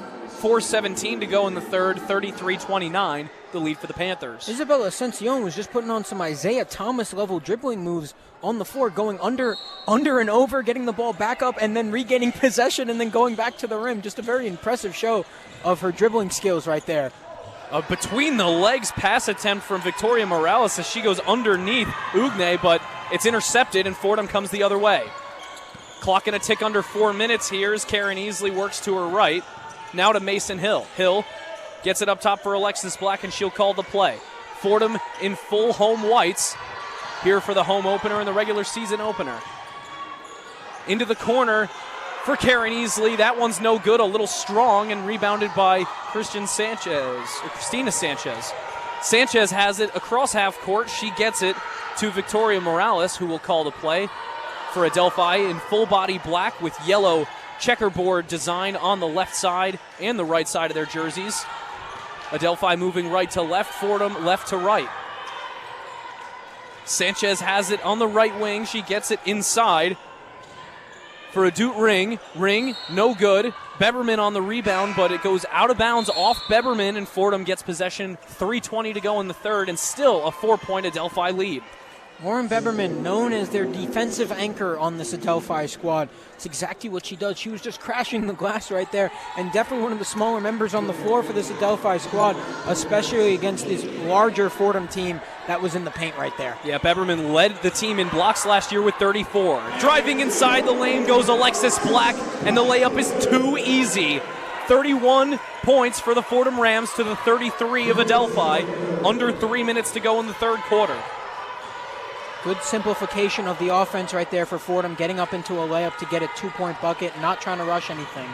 Beberman gets it to Morales. Morales sends it to Ring. Ring at the top of the key, going to hand it off for Asensio, guarded by Morgan. Asensio's layup with the left hand is good. Isabella Asensio doing it all for Adelphi in this game and has them up 35-31. Alexis Black has it on the right wing for the Rams. Nearly steps into a jumper, but no, and then tries to get it inside for Kayla Berry, but it's off her hand and out of bounds off the cameraman, and it's another turnover by the Rams. Adelphi with the inbound. Yet another turnover. Fordham's up to 17 on the day, while Adelphi has been keeping them a little lower with 14 points off turnovers today for Adelphi, 13 off the Fordham Rams so far in today's game. And Beberman had a wide open look for 3, but decided to wait for the rest of the offense to get down the court. 2:12 to go in the third quarter. Adelphi up 35-31 against the Fordham Rams on the road, trying to win their second in a row against this Rams team. A battle for the loose ball between Asensio and the much larger Ugne Sertauteta. Looks like Asensio's a little shaken up after going toe-to-toe with the big body of Ugne. Asensio 5'4", Ugne 6'1". Followed on top of her right there. Definitely going to be shaken up after that, but she's going to inbound the ball. She looks a little like the wind got knocked out of her. I don't know if it's the wind getting knocked out of her or how fast-paced the Adelphi offense has been played today and how much the ball is running through her hands. Could be a little bit of both so far. She's been doing it all. She gets it into Morales, but Morales misses the short 2-point jumper, and Fordham comes the other way. Fordham trying to move things quickly. London Lily steps into a long two-pointer, but it's strong. Kayla Berry with the rebound, but it's blocked on her shot attempt. And now Adelphi has it wide open going the other way. There's nobody home for Isabella Asensio to lay it in with the left hand and give Adelphi a 6-point lead. Now it's 37-31. That possession comes off a great block for Adelphi right there as it knocks out off Fordham. Right there, Lauren Beberman blocks a Fordham shot, then gets it right back out to Isabella Ascension, who's just getting the ball and getting some much-needed rest at the moment, but getting the ball down court as fast as possible before Fordham even knows that the ball is missing, it seems like, on the other side of the court. Yeah, Fordham going to get an inbound here after Kayla Berry's shot was blocked out of bounds. And as you mentioned, Isabella Asensio takes a seat in favor of Karina Ezamar. Inbound comes from Tia Morgan to Kayla Berry. Berry, the senior, a fourth year here at Fordham. She gets it to London Lily. Ugne sets the screen for Lily. Lily now gets it to Ugne on the pick and roll, and it's good, and the foul! Ugne Sertau Teta with a chance for a three-point play. See, I really like what Fordham did there with Ugne, getting in the lane and getting into the Adelphi defense, trying to convert. She does convert on the layup, plus the foul. Got to convert on the free throw here for the three-point play to cut the lead down. Fordham now in the bonus. But what an impressive play. Fordham got away from that when Ugne was in the game, not passing the ball to her as much. I think it's because Adelphi was able to collapse on that shot a lot more. Ugne makes the free throw, was able to collapse on that offensive possession for Fordham, but doing a great job. And a turnover here forced by the Fordham Rams after the inbound, and another foul. This time Mason Hill went up for the free throw, or went up for the layup rather. It was no good, but she'll go to the line for two. Fordham with a chance to make this a one-point game now with 1:11 to go in the third. Another impressive defensive possession for Fordham, doing their best what Adelphi did to them on the other side of the court earlier in the minutes, getting misses her first, Hill, but getting the ball away from the offense and getting it back to them to put up another shot. Mason Hill, a freshman from South Kingston, Rhode Island, makes the second of two to make it a two-point ball game. Fordham still running that full-court press, but it's broken now by Adelphi. Nearly broken, not quite though. It's 3-on-2 on the opposite side of the court. Fordham against Adelphi, but now they finally get it across midcourt. Victoria Morales has it, calling the offense, working on London Lily to the right wing. Lily still tracking. Now across to the left side for Ezamar. Ezamar gets it to Michelle Cancer. Cancer back up top for Morales. 3 seconds on the shot clock. Morales has to take this. She's guarded by two defenders, and it's a shot clock violation. She never got it up. It looked like Morales didn't even know how much time there was on the shot clock.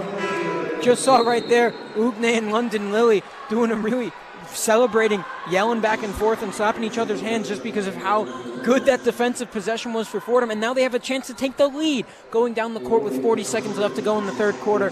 This is a momentum mover for Fordham if they make a shot here. Adelphi head coach Sade Jackson was not happy about that last possession, screaming out at Morales for taking that shot clock violation. 30 seconds to go in the third quarter, 18 seconds on the shot clock. Alexis Black pulls the two-pointer. It's no good off the back iron. Rebound goes between two Fordham players, and now she'll throw it down low for Ugne. Goes up with the right hand, and it's good on the layup. Tie ball game, 15 seconds to go in the third quarter, 37 all. Shot clock is turned off. Adelphi has it. Morales at half court. Now gets it forward for Ring. Adut Ring to Morales. Morales fires a wild shot. That's no good off the iron. Rebounded by London Lily, and she will dribble it out. We still have a tie ball game after another 10 minutes, Kurt. Going to the fourth, knotted at 37. Tucker, I'm not sure what we just witnessed, but Fordham's doing such a good job at the end of that third quarter. While they were broken down yet again, doing a very good job at sticking together, like we said before, doing a good job at staying together and doing what they do best. Ugne, what an impressive first game that she's had for the Fordham Rams. She's been very good for this Fordham team so far and running the ball through her hands. Ugne with 8 points on today's game and doing a very good job at just taking in her role and doing the best possible that she can. She's doing a great job using her 6'1" frame off the basketball.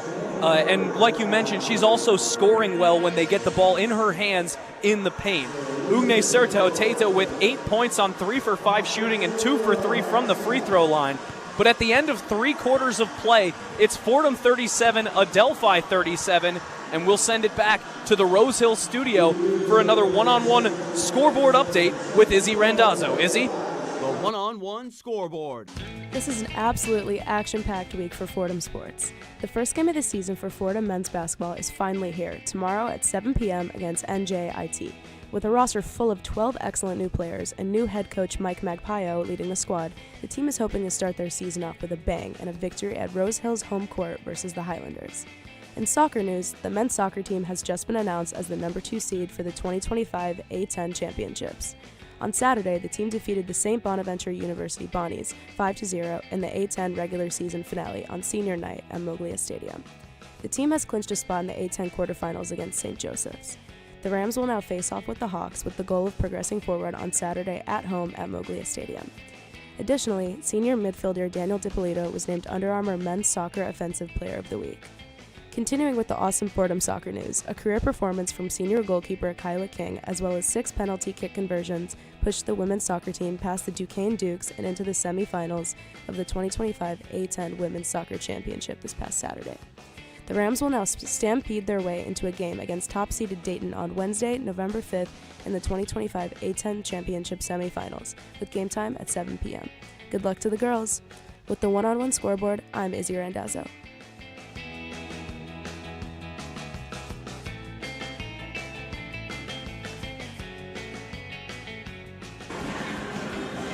And welcome back inside of the Rose Hill Gymnasium.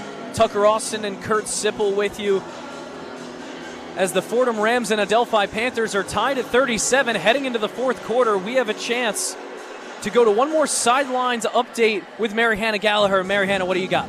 Thanks, Tucker. Well, Fordham's message heading into this third quarter was all about composure, about slowing down, executing, and not letting Adelphi reverse the ball. That has been the Rams' biggest defensive weakness so far this game. But offensively, they've really been trying to focus on keeping their hands ready with crisp passes and strong catches. And although they might have lost the lead for a bit, the energy from the Fordham bench has been absolutely electric, and you just can tell that that momentum is going to build and carry the Rams through this final quarter. Thanks very much, Mary Hannah. As always, great job. And Kurt, that third quarter really was like a microcosm of the entire game to this point. That first quarter for Fordham was rough. Adelphi got out to as big of a lead as 8, but then Fordham responded really well in the second quarter to bring it back to a tie game. In the third quarter again, they went down by a few points, but then managed to respond again and retie it. We're back in action, though, in the fourth quarter as Tia Morgan tries to get it to London Lilly, but it's through her hands and out of bounds, Adelphi's ball. What I was going to say, Fordham going on a 6-0 run to end that quarter last in the third, and doing a very good job at ending it and getting the momentum swung right back in their favor. And it's a turnover immediately after the inbound. Christina Sanchez commits the turnover. Tia Morgan on the steal, and the bucket from Ornella Niankin. Fordham leads by 2, 39-37, still running that press. Camilla Benton has it back in the game now, but it's stolen by Alexis Black. Black slows things down at the three-point line, and now she'll run the offense. Fordham has a 2-point lead with 9:20 to go here in the fourth quarter. Black working on Victoria Morales. Now Black gets it to Tia Morgan. Morgan tries the shot, but it's no good off the left iron, rebounded by Adelphi. I'm not sure what Coach Bridgette Mitchell just told the Fordham Rams coming out of that third quarter, but they're doing such a good job on defense after that, getting 2 plays, extra plays off of steals to go up with a lead now. Yeah, turning Adelphi's defensive game plan against them.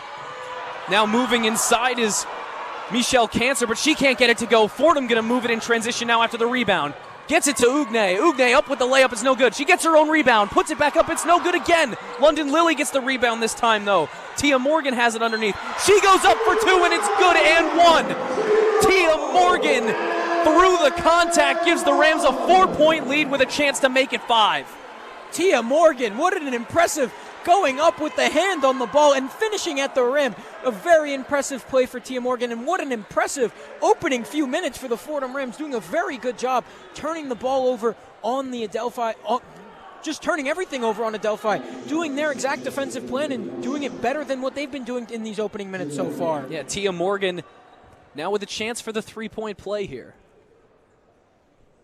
Dead silence in the gym as she shoots and puts it through. 42-37, the Rams lead with 8:38. They're still pressing here.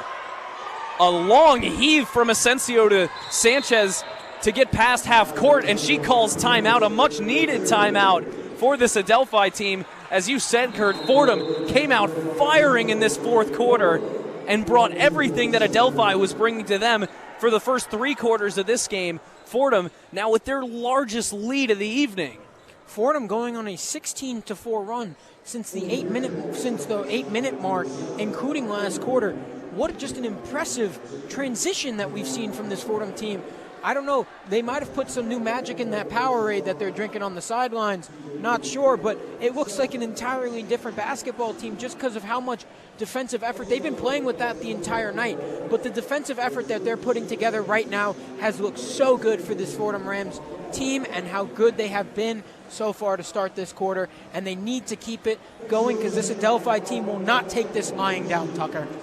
And Kurt, I want to go back to that play in the paint where Fordham got the three-point play from Une Serto Teta, and then got Tia Morgan inside as well after the turnover. I mean, what an incredible sequence, almost exactly like the sequence where Adelphi scored 4 points in just under 5 seconds on a similar turnover.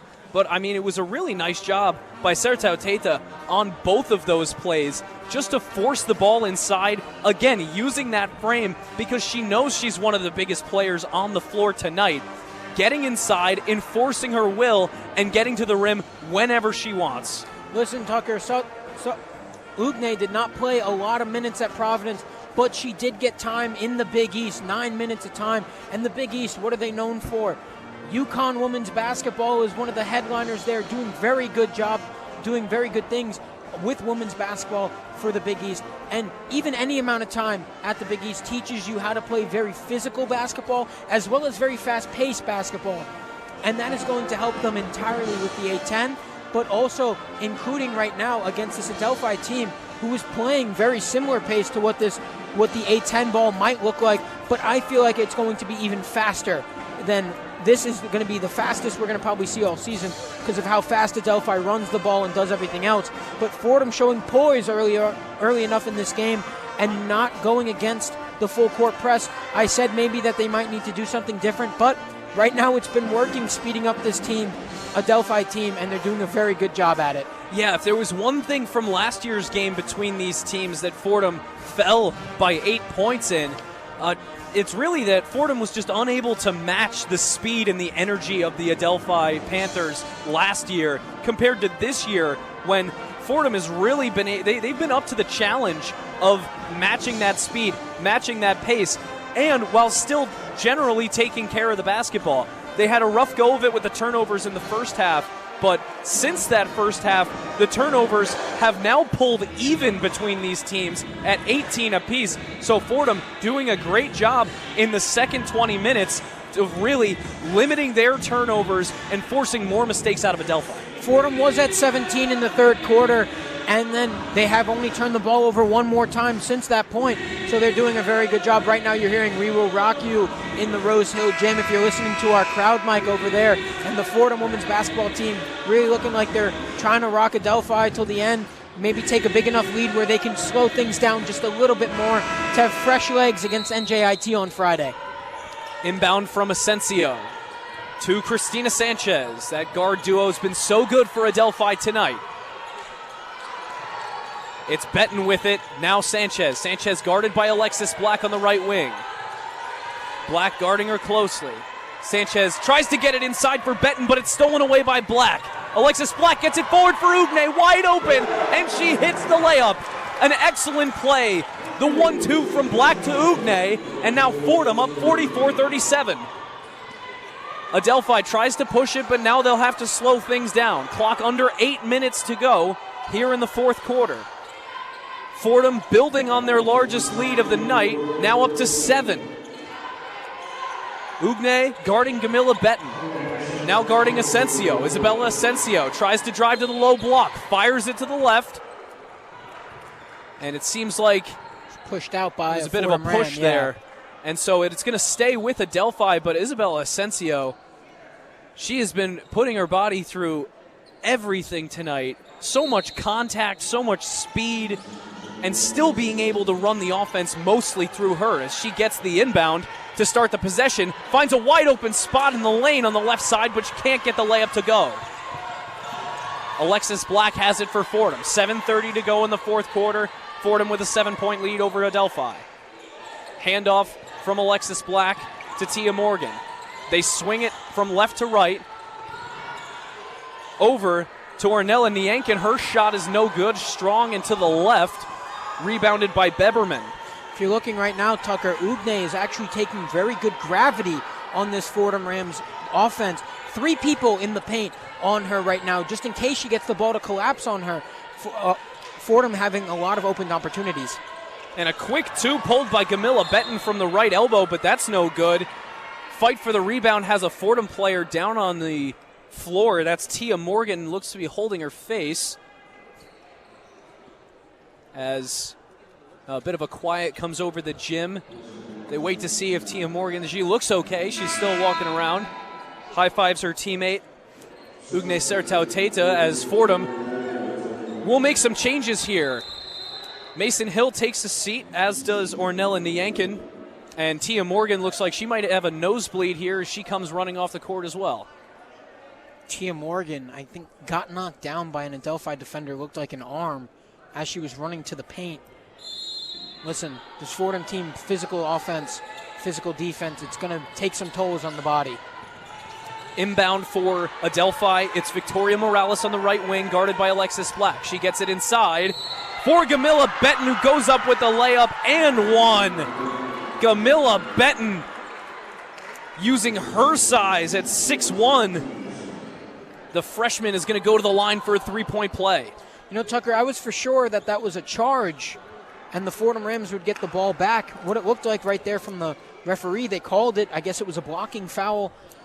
Feet might not have been set for the Fordham Rams, but either way, I felt like that's what it was. But Adelphi now getting the ball back, making the free throw, and now it is only a 4-point game with 6:47 left. Fordham's got to keep scoring the rock. 6:45 to go in the fourth. Fordham leads 44-40. Karen Easley, the freshman, with the ball, working on Isabella Asensio, and her pass to Alexis Black is stolen by Christina Sanchez. Sanchez goes coast to coast with the left hand and lays it in. 44-42, but now here come the Rams. Black fires it all the way across court on a heave. Looked like a skyhook from the right side of the court to the left through the hands of Lucretia Edwards and onto the Fordham bench out of bounds. How quickly this game has changed. A big swing for the Adelphi, going on a 5-0 run so far in this last few minutes for Adelphi, and coming right back into this game, only down 2 points with 6:13 left on the game clock. This game really coming down to the wire here. 6:10 to go in the fourth as Asensio tries to get it inside, but it's stolen away once again. Kayla Berry corrals it for the Fordham Rams and gets it to Karen Easley. Easley back to Berry. Berry, handoff for Lucretia Edwards. Her three is no good. It rims out. Rebounded by Gamila Betton. She gets it to Asensio, and now Morales, and she'll slow things down. 5:45 to go. 44-42 lead for the Fordham Rams. Precious Omashola gets ready to check back in, but it's Gamila Betton with the ball at the three-point line. She hands it off to Morales. Morales with Black, shakes her off. Her three is no good. It's rebounded by Kayla Berry, and the Fordham Rams come back the other way now. Morales not the best shot choice. Fordham calling a timeout, trying to get the offense set a little bit more. I saw Coach Bridgette Mitchell clapping her hands a little bit, trying to get her team to play some strong defense. I know that Morales three-point shot, Tucker, I don't know if you would disagree with me here, but didn't feel like the best available shot for this team, and it looked like maybe trying to take that shot to get a lead off and maybe go on another momentum run. But Fordham just needs now to draw up a good offense play, get the momentum back moving towards the Rams' favor, and then we'll see what happens from there with 5:25 left. But if anything is an indicator with this game, things can change, and 2 minutes, not even 30 seconds. Even less. We've had swings in less time than that in this 4 game. 4-point swings in 2 seconds, plus maybe another few baskets. Yeah, throw in an and one here or there to make things interesting. But we'll take a quick break here. The Fordham Rams lead 44-42 over the Adelphi Panthers with 5:25 to go in the fourth quarter. Don't go anywhere because you're listening to Fordham Women's Basketball on WFUV Sports.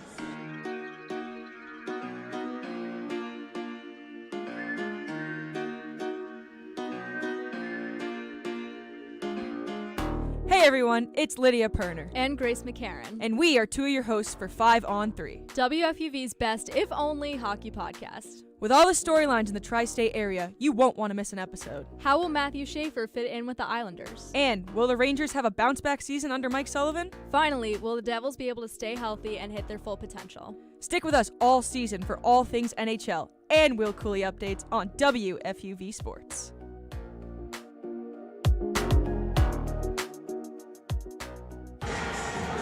And welcome back inside the Rose Hill Gym here on the campus of Fordham University in the Bronx, New York. Tucker Austin and Kurt Sippel with you as the Fordham Women's Basketball Rams lead the Adelphi Panthers 44-42 in their opening game of the regular season and home opener to boot. But Fordham had a lead as high as 7 in this quarter, Kurt, but Adelphi have worked their way all the way back into this one. We're currently in a timeout taken by the Fordham Rams. Both teams with just 2 timeouts left in this game. Fordham with 3 fouls, though, in the quarter to Adelphi's 1. So the bonus could come into play down the stretch. Well, currently so far for Tucker, Adelphi also in foul trouble. Beberman, the one that is playing such great defense for this Adelphi team and anchors it for Adelphi, is up to her 4th foul. And right now, Beberman is going to check back into the game right now around Adelphi head coach today, Jackson. But if you're Adelphi, you really gotta. You can't keep it. You can't make sure that you are going to speed it up all the time because at some point you have to slow yourself down. You can't start fouling out. That's going to start happening pretty soon with 3 members of their team, 4 fouls and 3 fouls. Yeah, Christina Sanchez has 3 fouls, yes, which could get really interesting, although she has been playing a much cleaner game since getting that 3rd one. You don't want to lose Christina Sanchez, who has been a lot of your offense for this Adelphi team as Fordham inbounds the ball. It's Easley with it, and now it's Lucretia Edwards, one of the 3 Fordham captains. Karen Easley has it on the left wing, back to Edwards, and now back to Easley. Easley drives into the right side of the lane, and she goes up with the right hand, and it's good. A huge bucket that Fordham desperately needed. Back up to a 4-point lead with 5 minutes to go in the fourth. Easley doing great stuff in her first NCAA appearance. 4 points on the night already, and just an impressive first game for her. Yeah, debuts for all the freshmen in this game as Isabella Asensio gets it inside but can't get it to go off of the back iron. Easley going the other way for the Rams, coast to coast into the paint, but now gets it out to Omashola. She hands it off for Easley. Easley finds Mason Hill, but her 3 is long and goes out of bounds, untouched by Adelphi, so the Panthers will have possession. 4:37 to go here in the fourth quarter. A rough shot there from Mason Hill, but she's been having a solid game other than that. Mason Hill has been very good today, and an all-time 1,000 career point scorer in Providence, doing a very good job today in her first NCAA game. Adelphi gets it back in, and Victoria Morales tries to go coast to coast and goes through. Precious Omashola draws the contact. No good on the shot, but she'll go to the line for 2. Victoria Morales just putting her body on the line right there like a bull in a china shop, going straight at every Fordham. I think that was every Fordham defender on the floor, and going up and getting the foul shot, not afraid of contact. We've known that since this game. They need these foul shots so far. But Victoria Morales, what a good game for her so far for this Adelphi team. She's up for 6 points already tonight. The 3-point special is 2 for 3 on the night. She makes her first free throw. And what an impressive start for Adelphi in this first game. No matter win or loss, just a very good job for both teams. And Morales makes both her free throws to make it a 2-point game once again, but here come the Fordham Rams. Karen Easley loses the ball. It's stolen away by Lauren Beberman. She gets it forward for Asensio, and now to Morales. And that pass to Beberman is stolen by Kayla Berry. Berry goes up on Morales, and it's good. No charge. They called a foul against Morales. It's good and one for Kayla Berry. 4-point lead. She'll try to make it 5 with 4:10 to go in the fourth. Kayla Berry with the Brooklyn grit right there, doing a very good job finishing at the rim plus the foul. A returner for this Fordham team, knows what it's like to be a Fordham Ram, scoring 8 points on tonight's game so far, and just doing a very good job for Fordham in this opening game that they are doing, and is going to play a very integral role in this Fordham team, no matter what. Maybe not a captain, but still a leader for this Fordham team as a senior. Yeah, 4-year player here at Fordham University. She hits the free throw for the 3-point play, but Adelphi is really trying to push the pace now. Christina Sanchez nearly loses the ball to Karen Easley, but she gets it to Morales, and they're stuck at the half-court line. Morales can put the ball on the floor, though. She does, and now gets it to Lauren Beberman. Beberman to Benton. The 2 players with 4 fouls for Adelphi. She gets it to Sanchez. Sanchez, 2-pointer, no good. Rebounded Alexis Black. 3:44 to go in the fourth. 49-44 is the lead for the Rams. Black has a handoff play with Karen Easley. Now Alexis Black on the left wing, guarded closely by Victoria Morales.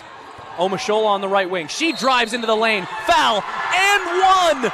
Precious Omashola on the right block. She chest bumps Kayla Berry, and she has a chance to give Fordham an 8-point lead with under 3.5 to go in the fourth.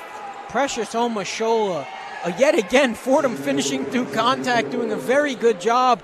And Precious Omashola's first basket of the game, 2 points, and Fordham on a 5-0 run to start this game. And Benton with 5 fouls. That's Benton's 5th on that shot, so Camilla Benton, the freshman for Adelphi, will not return to this game as Omashola misses the free throw, and then tumbling out of bounds goes Victoria Morales after the loose ball. Foul called on the Rams there.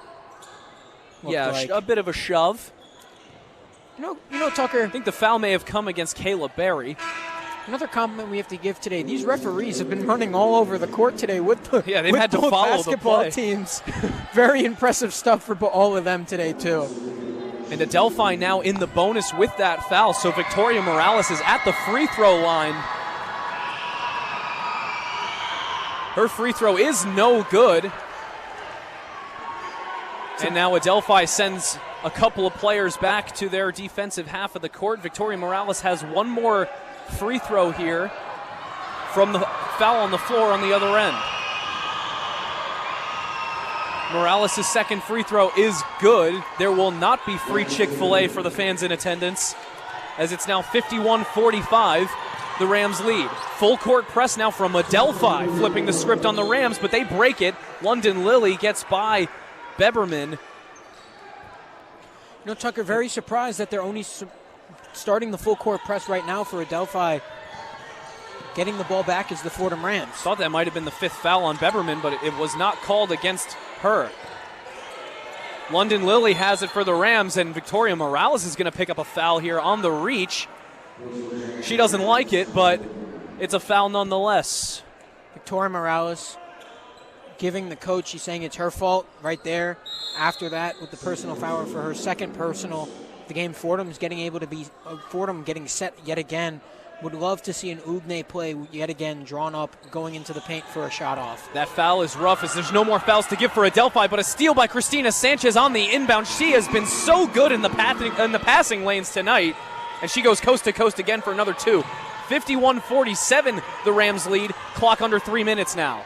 Trying to break the press, and they do. Tia Morgan has it on the right wing. Gets it up for Alexis Black. She'll call the play. Guarded by Victoria Morales. Again, Adelphi, no fouls to give. The next foul will send a Ram to the line either way. London Lilly has it. Ugne sets a hard screen, and now they go inside to Ugne. Through contact, no foul, but the 2 is good. Ugne hits again, and it's 53-47 Fordham, under 2.5 minutes to go in the fourth. Ugne finishing over 4 Adelphi defenders. Just an impressive, yet again, for Ugne, who's starting her Fordham career, and a lot of benefits off of what we're going to see for the rest of the season from her. And Ugne now tied for the lead in scoring tonight for the Fordham Rams. Her and Alexis Black both have 12 points apiece. And it's a 5 for 9 shooting night for Ugne Serto Tate. Meanwhile, Adelphi is at the line now with Lauren Beberman after a foul on the floor. Fordham in the position to foul Adelphi intentionally to send them to the line instead of allowing for a possibility of a three-point play as Beberman hits her first. Just to highlight, Tucker, Christina Sanchez, 19 points. The last time out against Fordham, she had 11. She's doing a very good job in today's game for the Adelphi Panthers. 53-49 after the free throws for Beberman. 4-point lead for the Rams as they break the press. Kayla Berry has it at the top of the key. Now it's Tia Morgan. Alexis Black will call a play guarded by Christina Sanchez. Her eyes are firmly on the basketball as they have been all night. Alexis Black finds Tia Morgan. She pulls for three from the left wing and she hits Tia Morgan, the three-pointer, and Fordham's up 56-49. Tia Morgan, the grad student transfer from Purdue Fort Worth, doing it all for Fordham tonight, yet again doing a great job. Victoria Morales coast to coast. She's fouled. It's no good. She'll go to the line, but Fordham with a 7-point lead are content to send Adelphi to the stripe with 1:39 to go. Yet again, just finishing my point, Tucker, after that really fast-paced play, looking down at my notes, and the ball was already down at the court. Tia Morgan, 8 points on tonight's game, doing a very good job. A lot of Rams to highlight in tonight's game for their first appearance for Fordham. While you don't want to foul so much in this game because if a big three comes out for maybe somebody like Sanchez, who's been good at it today, or for someone like Morales, who's also been good from three as well, doing something big can hit those shots, so you want to make sure you defend heavily for Fordham and don't give them these free shots. Oh, Victoria Morales' first free throw spins around the inside of the rim and then spins out and over the side for a miss on the first. She was 3 for 4 on the night from the line before that shot, now 3 for 5, trying to make it a 6-point game, and she does. It's now 56-50. Adelphi's still pressing. Fordham trying to break it. Tia Morgan has it after the inbound. Now it's Alexis Black. Black loses control but now regains it. Finds Tia Morgan. She sets to pull for three from the right wing but doesn't. And now gets it back to Alexis Black. Black for Morgan. Now Morgan to Nyankin. They get it into the corner but then it's loose and Victoria Morales comes up with it. Adelphi. Lauren Beberman on the right wing. She moves into the right block. Trying to work on Lucretia Edwards. She goes up with the layup and draws a foul against Edwards. And so back to the line goes Adelphi and Lauren Beberman with a 6-point deficit and 1:10 to go in the fourth. Lauren Beberman 4 for 4 today from the free throw line. Might not get that free Chick-fil-A for the Fordham Rams today. If you're in attendance, if you miss 2 free throws, Beberman makes her first. But right now, you're giving them these free shots so far, Tucker, and it's only a 4-point game. We've seen 4-point swings in this game so fast as Beberman misses her first of the game. She misses the second of 2, and it's a 5-point game rebounded by Ugne Sertauteta. Alexis Black calls the offense for the Rams. She gets it to Mason Hill. Hill back to Black. Black over to Tia Morgan on the left wing. From the left wing back up top for Black. Screened by Ugne, but Sanchez works around it. No foul. Fordham bench wants one. Alexis Black is now double teamed, and now the foul comes out. Christina Sanchez complaining to the ref that it couldn't have been, but Asensio is whistled for the reach, and that is going to send Fordham to the line. A big swing for Fordham going to the line. Need to hit these shots. Today, Fordham from the line, talking about how they were better. They were shooting 57% from the free throw line so far. And you got Alexis Black, who's 2 for 2 from the free throw line so far today. Yeah, Black a 76% free throw shooter last year. And 12 points on tonight's game. Only other person, and she misses her first, only other person with 12, Ugne, who has been very good for Fordham. 2 transfer students for the Fordham Rams doing what they can to will them to victory. So misses the first, but now the second free throw from Alexis Black, and that one goes. 57-51, timeout taken by Sade Jackson. of Adelphi. 6-point deficit, 44.5 seconds to go here in the fourth quarter. Fordham is trying to open their 25-26 season with a win here at the Rose Hill Gym. And not just any win, Tucker. I think this is a win that you can be very happy about if you're Fordham. Not only did you stick together, not only were you able to overcome the adversity that the Adelphi Panthers are doing, but you're able to play your brand of basketball that they've been talking about since last year, but this year now playing that brand of basketball to the fullest extent in front of these fans, playing good defense, fast breaks, doing a very good job for Fordham today, and something that you can really hang your hat on if the final buzzer rings and the W is in the Fordham win column. Buzzer sounds, so we will keep it right here. Under a minute to play, 44 and a half seconds to be exact, here on opening night of the 2025-26 NCAA women's basketball season. The Fordham Rams trying to exact a little bit of revenge against an Adelphi squad that defeated them last year by a very similar scoreline to what we're looking at now. But Kurt, this Fordham team is entirely different from last year, as we've been talking about all night, and a lot of the new faces have been getting it done for the Fordham Rams. Alexis Black and Ugne have been doing such a good job for Fordham and really just showing their poise throughout this entire game. Asensio inbounds to Beberman, who gets it back to Asensio. She's triple teamed on the low block and gets it out to Morales. Now back to Asensio, guarded by 6'1" Ugne. And the ball is loose. It's picked up by the Fordham Rams. Kayla Berry has it, but it's a jump ball. No foul is called. It'll stay Fordham's possession. Staying Adelphi. Yeah, staying the way of the Panthers right now. But what an impressive defensive possession for Fordham. A body all over the floor for every time the ball was passed. And Adelphi taking another timeout. We're going to be having a lot of timeouts in this game because realistically, Tucker, a 6-point deficit, while it is a big one, Adelphi can still come back because of how large these swings have been throughout this game. Yeah, but Kurt, 15 seconds just bled off of the game clock during that possession with Fordham wrestling for the ball on the floor. As much time as Fordham can get Adelphi to scramble over the basketball, that's just more time that the Fordham Rams are leaking off of this clock. They're doing a great job keeping things defensively locked down. And then, of course, Adelphi also missing a little bit of their size. The 6'1" freshman Gamila Benton has been sitting for the past several minutes because she has 5 fouls. Lauren Beberman has also had to take a bit of a step back defensively to try and stay on the floor with her 4 fouls. 29 seconds to go, 57-51. Quick inbound for Morales, her 3, no good. Rebounded by Kayla Berry.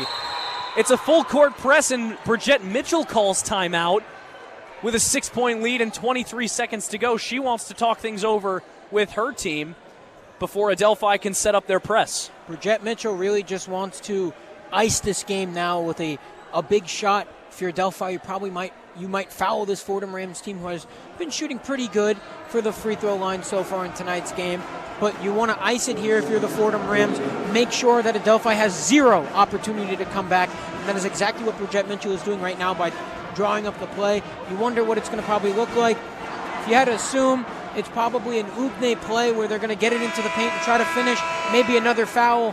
But you had to assume that's what they're going to do, but you never know because they've scrambled so much in this game that you have no idea what can be drawn up, because I guarantee the play is dead half the time when this defense by Adelphi is coming in to press the Fordham Rams. Kurt, I get the feeling Ugne Sertau Teta is sort of giving the Rams everything that they hoped to get out of Rose Nelson in years past. That big body inside who really knows how to use the frame and is mobile inside the paint to get space and get open looks. Ugne has been doing all of that in this game for the Fordham Rams. She is out there on the floor right now for this inbound.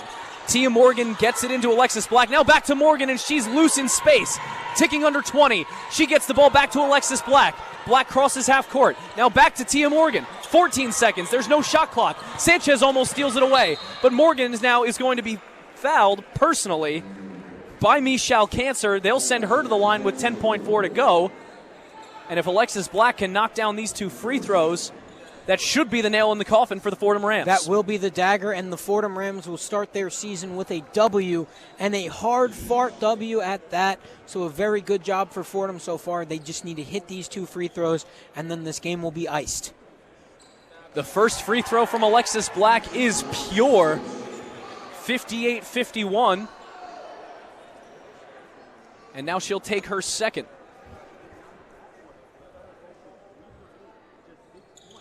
Alexis Black misses the second, but it's rebounded by Ugne, who goes up immediately and hits the layup. It's a 3-point play, but backwards. Ugne with the putback to make it 60-51, 3 seconds on the clock. A long heave from Morales is no good. And the Fordham Rams have won their opening game of the 2025-26 season. Fordham women's basketball takes it 60-51 over Adelphi. And Kurt, it was all about the newcomers in this game. New season, new players, fresh start, and a fresh win on the board for the Fordham Rams in 2025-26. Alexis Black, what an impressive first game for her. A new captain in this Fordham Rams offense, fitting right in. Ugne, the same thing. From the Big East, doing what the Big East players do best, physical play and fast play at that, doing such a good job. She had 14 points on tonight's game, doing a very good job for Fordham. And if this is the type of offense that they are going to play all season, they're going to have a very, very good game. They're going to have a very, very good season for Fordham, having this type of defense and offense. This is going to probably be the hardest they are going to have to play defense all season, because this Adelphi team so good at speeding people up and playing a great defense and as well fast offense and speeding up your defense. Fordham looked like it was taking a while for them to really figure things out, but once they did a very good job at that, and a very proud Bridgette Mitchell in the locker room can only assume that they're going to hang their hat on this win for the next one that they're going to take on in the Rose Hill Gym for URI. Yeah, Kurt, what an unbelievable opening game of the season. Fordham women's basketball really struggled at the end of last season and then lost most of their roster. As we've been saying all night, only 5 returning players. But of those returning players, between Emma Wilson-Saltos, one of the captains, and Anastasia Veljevic, they only played a combined 6 minutes between them. Carissa Antoine, also one of the returners, was actually in street clothes tonight. She did not play at all. And so Fordham really only had Kayla Berry still in the game, and Precious Omashola, of course, who from last season turned over to this year. But the new players on this team showed up in such a big way. And I love the fact that all the way to the finish, Alexis Black, one of the new incoming players for the Rams, she was one of the scoring leaders with 14 and added 1 on the last free throw that she made. But then, not to be outdone, Ugne Sertau-Teta got the rebound on the missed free throw from Alexis Black and put up the 2 to tie Alexis Black for the lead scorer in the game. They both had 14. The competition between teammates so fierce there, and from 2 players who made their Fordham debuts this evening. Again, this Fordham team, while they have all 5 returners, Tucker, like you were saying, they're not going to make sure that they are going to make sure that they are going to play by committee today. They are not going to try to do a bunch of things with other people on their teams, but what they're going to do is make sure that they are going to play with every single person is going to play some type of offense or defense, and they're not going to rely on certain players. Last year, Taylor Donaldson was the person that they relied on the most to score the ball. Irene Marua, the person to rebound the ball and anchor the defense. It looked like today Fordham was playing by committee. We were told that we were going to get a 7 to 8 man roster, and we got almost everybody playing today for Fordham, doing a very good job playing almost everybody. And an exciting game. Bridgette Mitchell was not lying when she said you were going to be very excited by our offense and our defense as well. And I was very excited all night watching this Fordham team because it never felt like they were out of it. Yeah, 11 Fordham Rams made their way into this ball game, Kurt, and notably 33 of Fordham's 60 came off the bench. Meanwhile, Adelphi only got 10 points off the bench out of their 51. So, like you said, very much that hockey mentality of switching people in and out all the time. Fordham getting so many points from their bench players, from players that maybe we didn't expect to take over so quickly. But I think there is a very bright future for this Fordham Rams women's basketball team based on the way that they played today. They're going to be in action again on Friday night at 5 p.m. right here in the Rose Hill Gym against NJIT. That does it for us from inside the Rose Hill Gym. For Mary Hannah Gallagher and for Kurt Sippel, I have been Tucker Austin. We send you now back to the Rose Hill studio for the one-on-one post-game report. Here are Izzy Randazzo and Thomas Tisdale. Izzy and Tizzy, take it away. The one-on-one post-game report. Welcome into the one-on-one post-game show. I'm Thomas Tisdale, joined alongside by Izzy Rendoza. What a win for this Fordham team. Your Fordham Rams take down the Adelphi Panthers 60-51. It was a laborious win. It was a gritty win, but it is a win nonetheless and a great way to start the season for this Rams team. But before we get into the post-game analysis, Izzy has our final update. The one-on-one scoreboard. Let's talk NBA. It's been quite an interesting start to the season for the 30 teams in the league, and tonight is a stellar night for some basketball. The Philadelphia 76ers and the Chicago Bulls are leading the Eastern Conference, each with 5 wins and 1 loss, and the Oklahoma City Thunder are shaking up the West with 7 wins. Excellent starts from the Sixers' Tyrese Maxey and the Bulls' Josh Giddey have both teams making moves and turning heads around the league. Last season's MVP Shai Gilgeous-Alexander continues to dominate, propelling his team forward. Will these teams continue to shake things up? Only time will tell. Tonight, New York's very own Knicks and Nets play, with the 3-3 Knicks facing the 1-5 Wizards and the 0-6 Nets trying to grab their first win against the 3-3 Timberwolves at Barclays Center. With the one-on-one scoreboard, I'm Izzy Randazzo.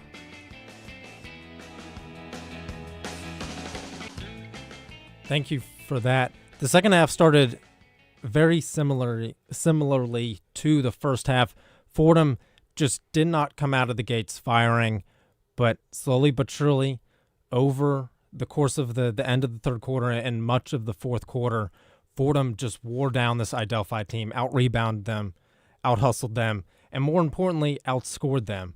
And the final score is 60-51, and there are plenty of positives to take from this game. Obviously, the Fordham team was a little bit rusty, and we saw that with sort of their shooting stats. But, Izzy, what was one of the positives you saw from tonight and something that Fordham can sort of rest their laurels on?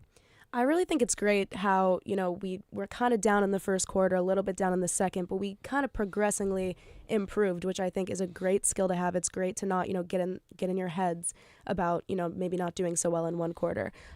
Great rebounding that we saw from Fordham tonight.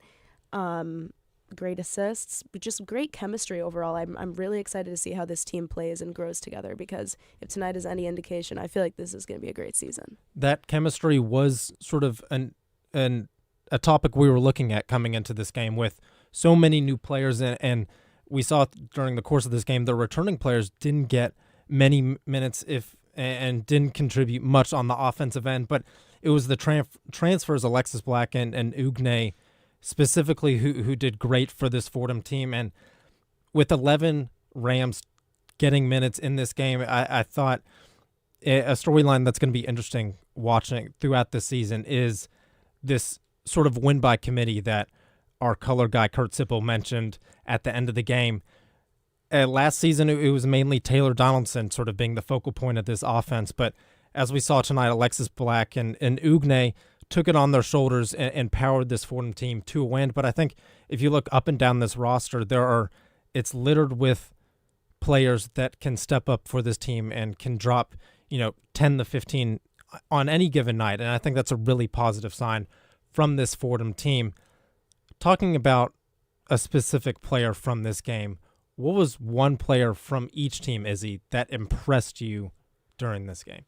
Yeah, we'll start with Adelphi. I think Sanchez was awesome for Adelphi. Great field goal percentage, attaining 19 points. Overall, just kind of like the star of Adelphi for me. For Fordham, Ugne is my star player, 100%. 14 points, 6 rebounds, incredible rebounder. I was very pleasantly impressed with how great she is at rebounding. Great field goal percentage, pretty consistent for the most part. And I'm really excited to see how she progresses, not only with this team, but how she grows individually as a player. Yeah, like you mentioned, I thought Ugne did a great job. I thought Christina Sanchez for Adelphi was lights out and wasn't a player I was looking for in this game, but she really stepped up for this team, and she was ruthlessly efficient from behind the three-point arc. So I'm excited to see what she does throughout the season as Adelphi looks to make some noise in their respective D2 conference. And Fordham, this team, they start off with a win, which is something that they've struggled to do in the past, but they start off with a win, and they have a game coming up this Friday against NJIT. But, of course, it was not all sunshine and rainbows for this Fordham team. What was one area that this Fordham team could continue to improve on going into their next game? I think, maybe just our 3 points, our 3-pointers. I feel like, that's obviously such a crucial part of the game of basketball, and really just honing in on that skill will make them a better team. Our 3 percentage, not so hot, if I'm going to be honest. 25%, 4 and 16. Definitely some room to kind of dial in and improve. But I feel like, as long as they just kind of practice that, it is more of an individual skill. So I feel like as long as their players just kind of take the time to practice that, I feel like, it's really an easy fix. Yeah, I agree. I think this Fordham team can continue to work on the three-point shooting. And to start the first half and to start the second half, it felt that Fordham was shooting the three-pointer to open up the paint and time when it should really be the opposite. I felt a lot of times, especially early in those halves, they were forcing three-pointers, and they really didn't get down to their bread and butter until later in the halves, which is, pound it down low, and Fordham is just, I think they were too physical for this Adelphi team. But one area that I think they need to continue to improve on, and it was an issue last season, is their free throw shooting. Luckily, it didn't cost them in this game, but you can't shoot 56% from the charity stripe and expect to contend with sort of the best in the A10.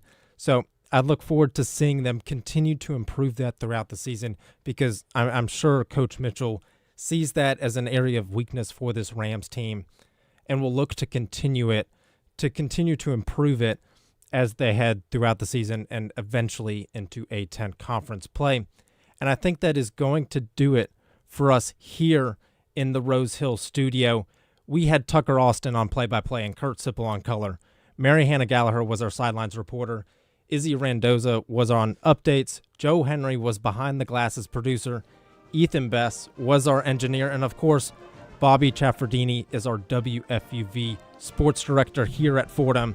Fordham takes on NJIT this Friday at 5 p.m. at the Rose Hill Gym. We'll see you there. This has been a WFUV sports production of A10 Women's Basketball.